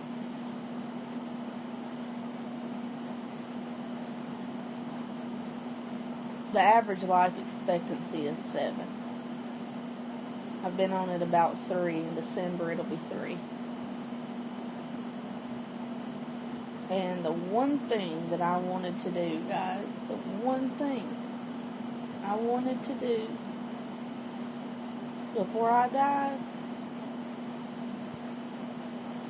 I'll never get to do. There's one thing.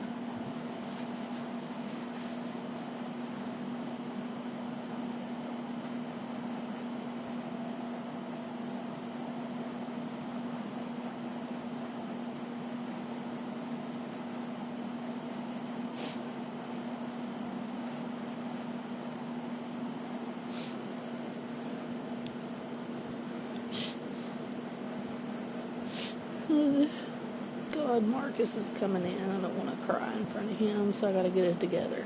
Give me a sec. Hey.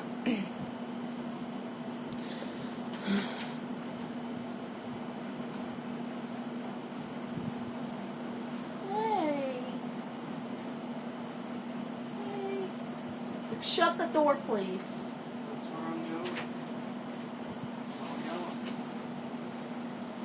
I didn't mean to yell at you, but you're letting gnats in, babe.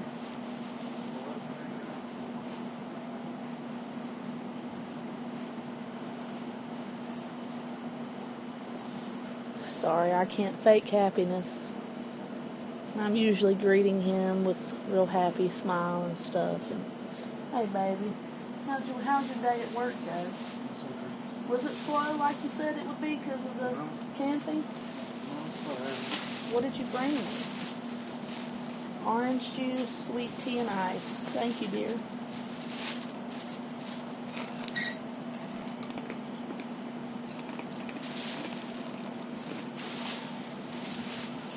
I'm going to get over here on my side of the bed, guys.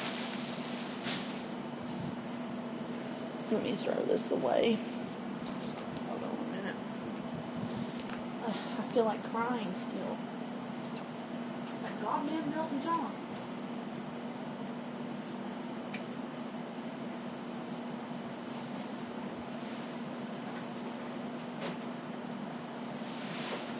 Mark?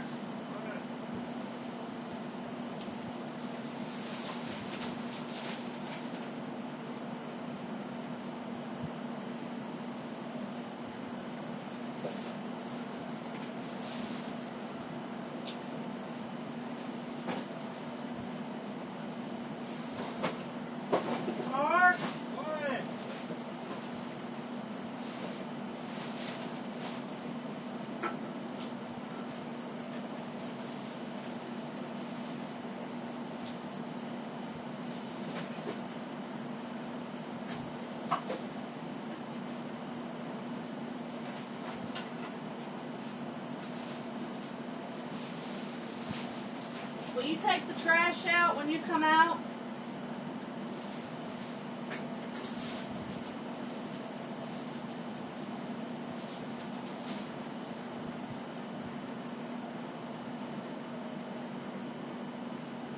Please take the trash out when you come out. I didn't. Hey, babe, there's a reason, okay? I got it all set up over there and I filled it up.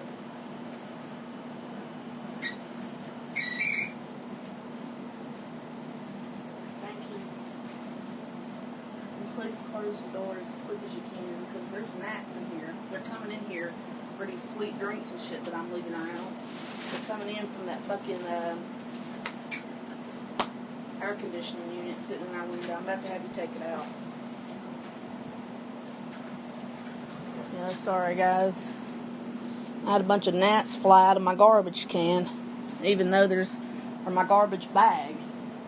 Like, they were all in, like, a pizza box. So, I started spraying them with the fucking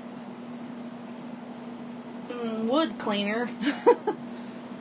So, hopefully, smothered the little son bitches. But, yeah, they're coming in through that window unit right there. See that window unit? That's where they're coming in through.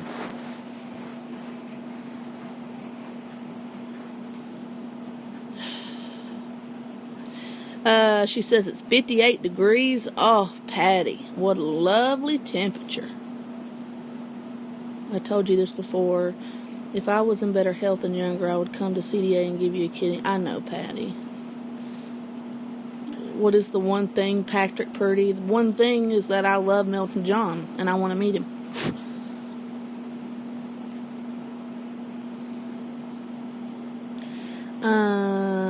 Easy for me to say, but I truly mean it. Dry those tears, get some rest, have a nice weekend. Well, I really haven't gotten to have a weekend, Patty, other than, thank you, Marcus. I really haven't gotten to have a weekend because I spent, yesterday, I'm supposed to have Saturday and Sunday off dialysis, but I actually made it to my makeup treatment yesterday. So then,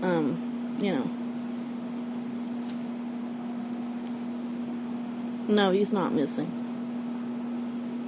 Because it wasn't full yet, dude. I didn't know there were gnats in it until I opened it to put trash in it. That meal I was eating. And then there was gnats in a pizza box. So, closed it up, filled it up, closed it, and he took it out. No, he's not missing. Yeah, he's a good guy. He is a good guy. Well, Patty, I've been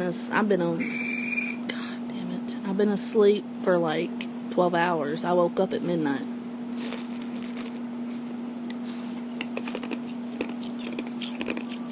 I went to bed at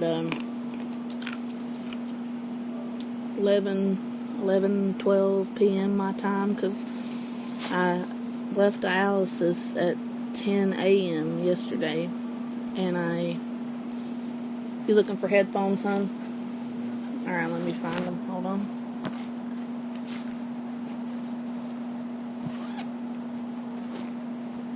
There you go, babe.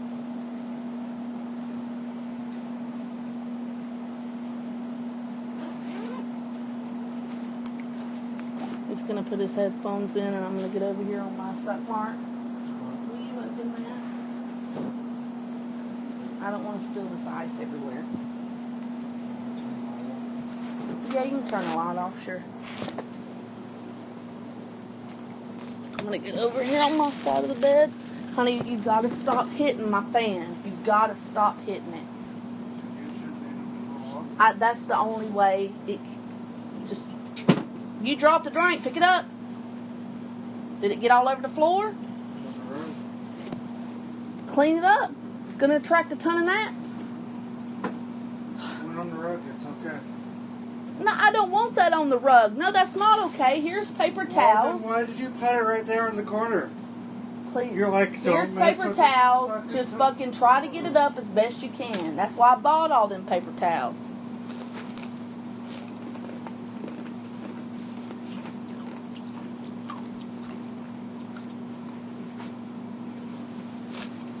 Why would you put a great I don't know.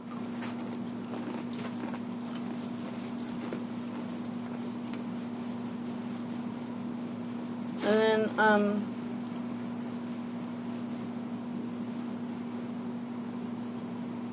get that wood cleaner over there and spray it on the fucking stain. Here, bring me the... Or are you going to start a new trash bag? The wood cleaner over there? The wood cleaner over there? It didn't land on the wood, it landed on the I know, but I need you to spray it on the carpet so that the gnats don't attract it, because I don't have any more carpet cleaner. I ran out of it. Spray it real good. Saturate the fuck out of it. Alright, thank you, dear. Sorry I left that drink there. I thought it was... I had nothing else, and I didn't want to drink that, but I tried to, and then I ran out of ice, and I don't know why I left it there. Sorry about that. Who are you going to play? Do you know yet? Are you going to play like a team, or are you going to try to play like other players? Just out of curiosity. Oh, okay. Cool. Alright. I'll leave you be, dear. Because I'm doing this way. Alright, so... Sure, Patrick.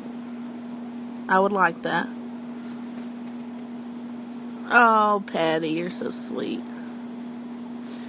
What inside info can you give me, darling? A certain female person has gotten very close with Milton John to spite you. Remember how lately all Milton could talk about was moving to Texas? You know who lives in Texas, right? Yeah, Carrie does. But that was a long... You too, Uncle Dale. You have a happy Sunday, too. What are you saying? Like, Milton made a video to Carrie whenever she sent me flowers, because she asked... How recent, Patrick? How recent? How recent?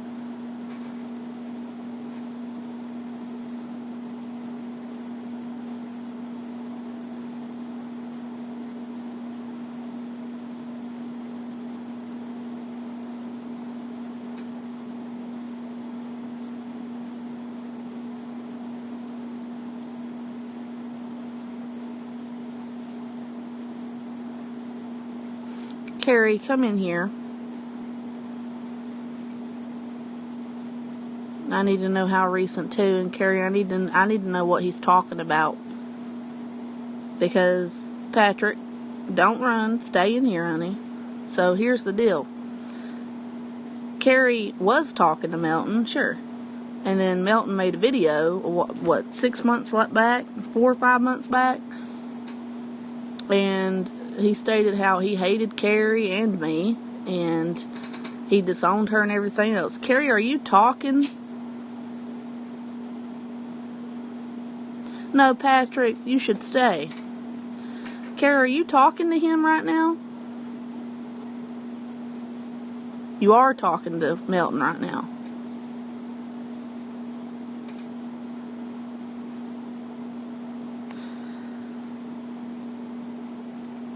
So, I don't know if you saw that, Patrick, but, yeah, I mean, he kind of disowned Carrie after she called him up or asked him, I don't know. He had stated in a video that he's since deleted all of his, or privatized all of his Milton John videos, but he said, he made a video to me and Carrie stating, like, Carrie asked him what my favorite flowers were, and it was like, I don't know why you'd ask me that. I don't know that bitch's favorite flowers, blah, blah, blah. And then she ended up sending them anyway because I was in the ICU, and he told her just to leave it alone. And she's a sweetheart, and she's going to do what she wants. So she sent me flowers. I made a video showing those flowers and thanking her for those. And then he made a video saying, you know, I made a video saying how, you know, he shouldn't be so jealous. It shouldn't be any of his concern. Like, if he hates me that much, don't even watch, that kind of thing. But he watches everything, guys. Milton John, I'm telling you, before any of you even found out about his Smoking Giovanni account, I told you he was still here watching everybody.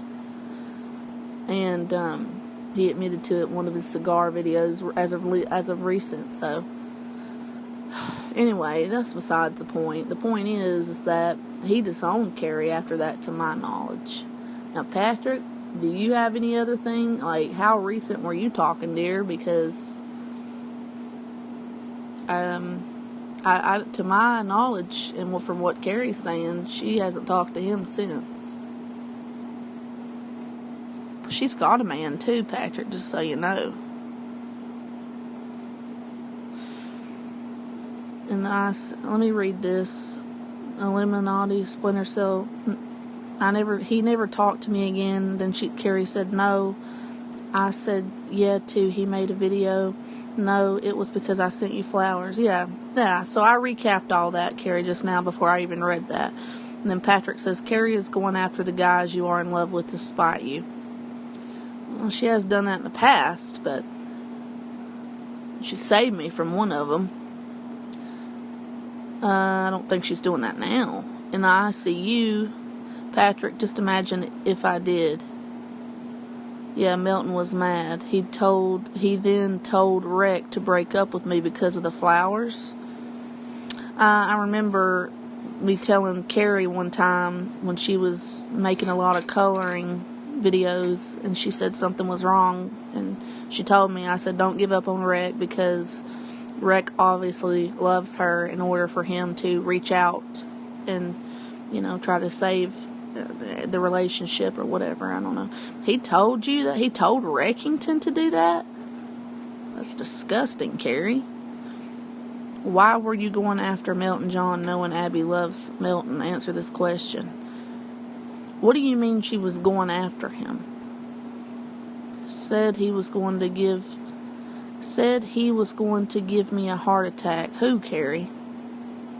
Patrick, I don't answer to anyone except for my current boyfriend. No, I didn't, Abby. I never went after anyone. Yes, I love him so much, Abby. Yeah, he was just mad. I never went after Milton, she says.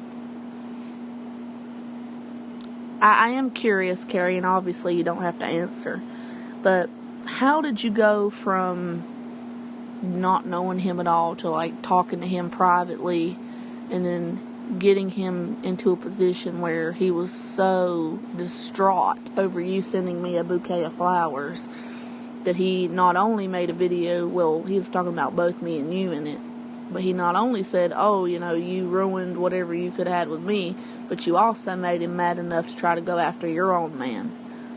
What the fuck was, y'all were obviously a lot closer than I thought. I'm just now learning this. So I guess my question is, I don't even know. I don't even know what to ask. But try to put yourself in my shoes right now. Imagine how I feel. Milton, but then again, Milton is controlling. I know Milton is. He likes to have total control, regardless. He can barely know you and want to have total control. So there is that side of him too.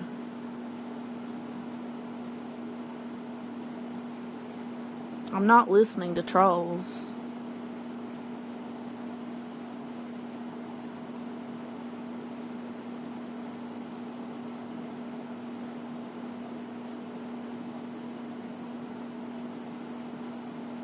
I do have experience in the game, child. Yes, ma'am, I do. But I do love you, and I have a soft spot for you. So, I'm not saying you went after him romantically, Carrie. I don't think you did. I know that you told me many times he was not your type. And I believed you, and I still believe you. I just wonder why, I don't know, why would you be talking to him privately, but obviously, and I said it before, you don't have to answer the question, but he did, for him to be telling Rick, getting that mad over Rick over a bouquet of flowers, that's a little, I don't know, it alarms me. But then again, Carrie, I know Milton John enough to know that he is controlling. He does like to have a lot of control over whoever he talks to, even as a friend. So, no, I'm not accusing you of going after him at all.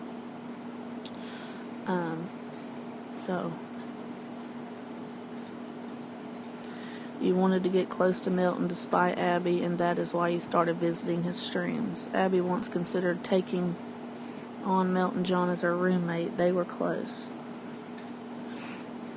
Patrick, that's crazy. Patrick, LOL, gotta go. Yeah, Patrick, me and him were getting close at one point. but it was way before I ever met Carrie. Well, not way before. It was probably like 6 months before.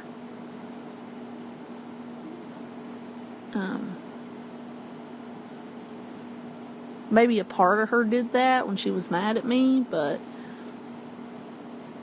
I know that she's not, like, interested in him, Patrick. You know what I mean? And I really love Carrie a lot. I care for her a lot. I really, really do. So I don't even want to, like, think about things like that. That would hurt me.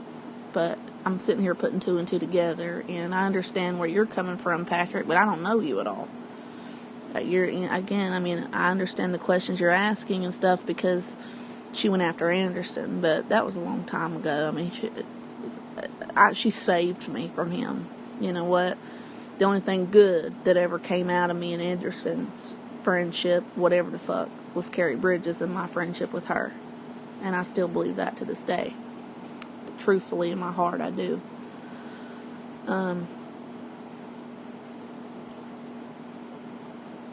Now, I do know some bitches that got close to me and then started trying to go after my men, or men I liked, which was Melton.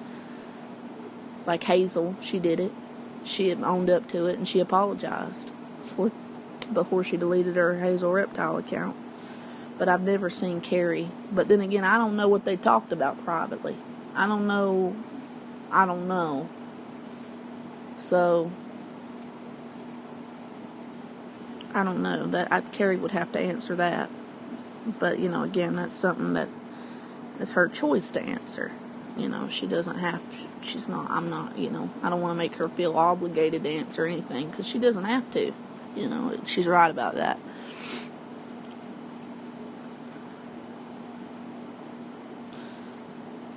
No, Abby, Carrie and Melton John were getting close, and Carrie considered taking Melton John as her roommate. She said she loved Melton John. Do you have proof of this? Where?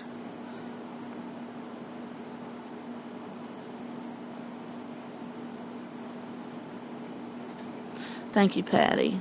Patty says, I'm not trying to be mean or hateful, and my dog is staying on the front porch.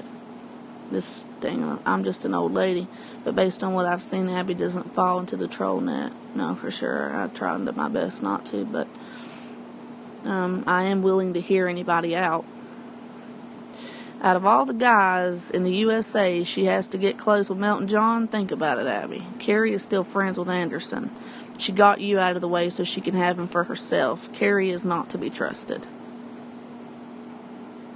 Abby is smart. She needs receipts. She can have Anderson. But I know she loves Patrick. I know she don't want Anderson in that way. Maybe at one point, but not now. Now, as far as her getting close to Melton John, considering taking him on as a roommate, that must have been before she met Rick. Or maybe it was after. I don't know. But if he really wanted to go down there at that point, then, you know.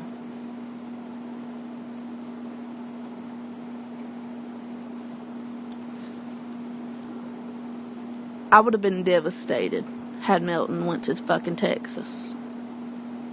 Devastated. Because I know, first of all, he would have got down there and he would have been, it's not going to be anything he thinks it is, and he would have been miserable. And,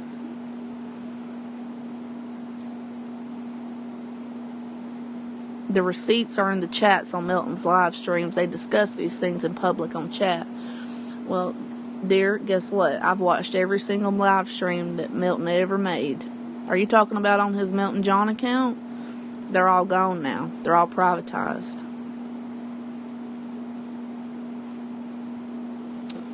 Now, I don't know if Carrie had me blocked on certain accounts, because she has been known to do that. Just recently she did that. And I don't know.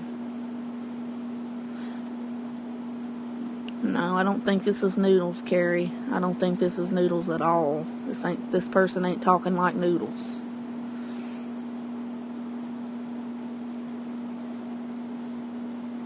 But, so hold on, guys. Patrick said the receipts from the chats on Milton's live stream. Now, I've watched every live stream. I don't know if Carrie had me blocked or whatever. They discuss this in private. If this was true, okay, which I'm not mad if it is, but Carrie, if you ever offered to, like, be, and I said that before, I don't know if you were here, Carrie, but I said if she ever did offer to let Milton be her roommate, he did want to go to Texas at that time. But if she ever did that, it either had to be with Reckington's consent or before she met Reckington. So, Carrie, did that happen at all? Because I do kind of remember now what he's talking about. You were talking to Milton privately, and you guys were obviously close for him to be telling Reck to leave you over sending me a fucking bouquet of flowers. So, if you did offer him to be a roommate, because Patrick, he did want to go to Texas, and he had talked about going there before he even knew Carrie lived there. He had considered that area. And then whenever he found out Carrie lived there, he started talking to her more. I think that's why they started talking, but I'm not sure. And then I don't know if Carrie did offer that to him, possibly if it was with Reckington's consent, or if it just didn't happen at all, because Carrie has a thing about letting other men around her.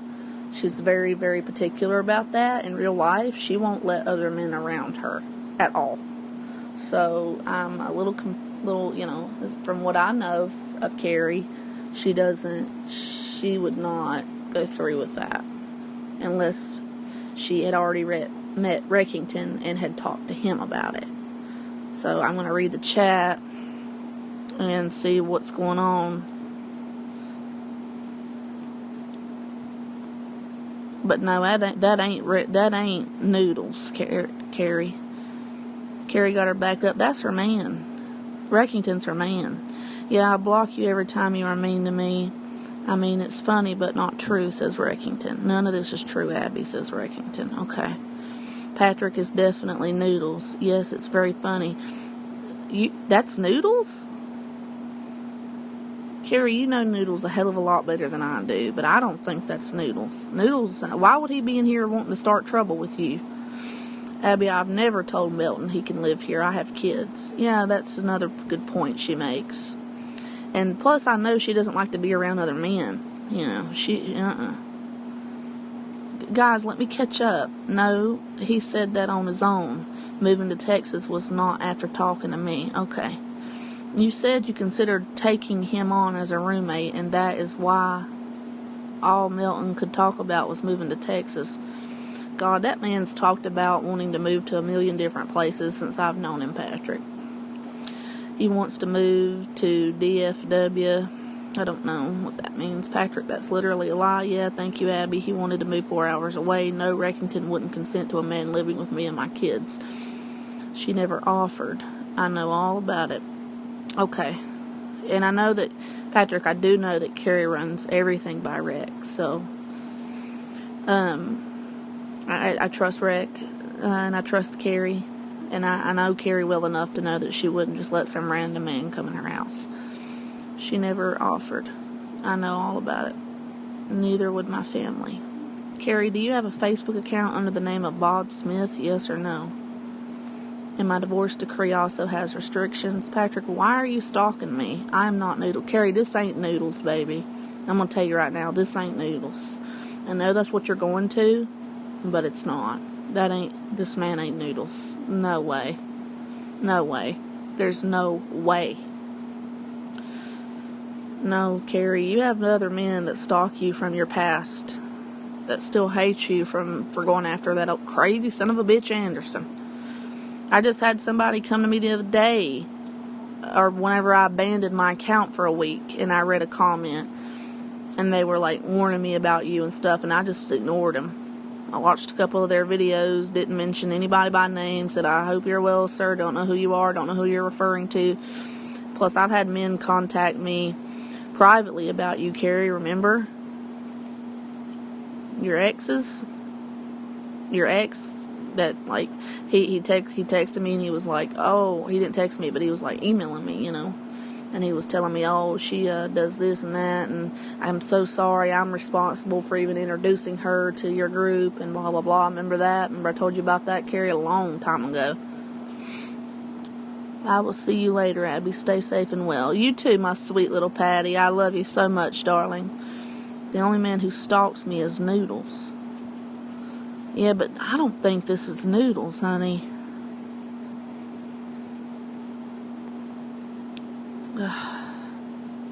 Hold on, guys. I'm just trying to catch up in my stream. Hold on, Carrie. Don't leave just yet. The only man who lies about me like this is Noodles. I'm not answering to anyone here ever. Hi, Tom Wash. How are you? Thank you, Abby. Okay, I'll see you later, Abby. No one hates me over Anderson.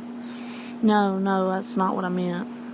FYI, Abster Patrick Purdy has no subs, no videos, and his channel started April 2nd, 2020, just so you know. Thank you for that information, Miss Patty. Well, Abby... Hold on. Well, Abby, what if I told you I have screenshots of Facebook conversations Carrie Bob Smith had talking about wanting... I'd like to see those, Patrick. Sure. I've talked to Carrie under a Bob Smith account before. She's admitted to me it was her. So I would be more than happy to see those. My number is 828-604-0918. Or you can look me up on Facebook, Abby, A-B-B-Y, Watkins, W-A-T-K-I, N as in Nancy, S as in Sam, Chiptoff. Chip, C-H-I-P-T-O-F-F, just like it sounds. But, I mean, I would like to see those, for sure. But, I mean, it's not going to, you know. I don't know what the fuck to think. I don't know what's going on. I do not know what is going on. Catfish Troll says Patrick is trying to stir up drama. Oops, subs. Patrick Howe, prove it, Patrick. He's saying he has screenshots. That's a lie, Patrick. Okay, Abby, a woman. Catfish Troll says a woman is this vindictive. Patrick is female. Who are you, Catfish Troll? No, I don't think this is a female. I don't think this is a female. I don't know that Carrie has many female enemies. I've only known her to have a few male enemies. Well, I gave you the info, Patrick.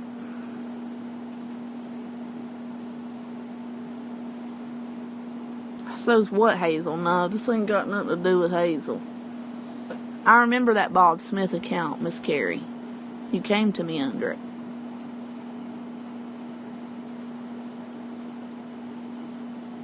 And she said she wouldn't answer instead of just saying no, that wasn't me.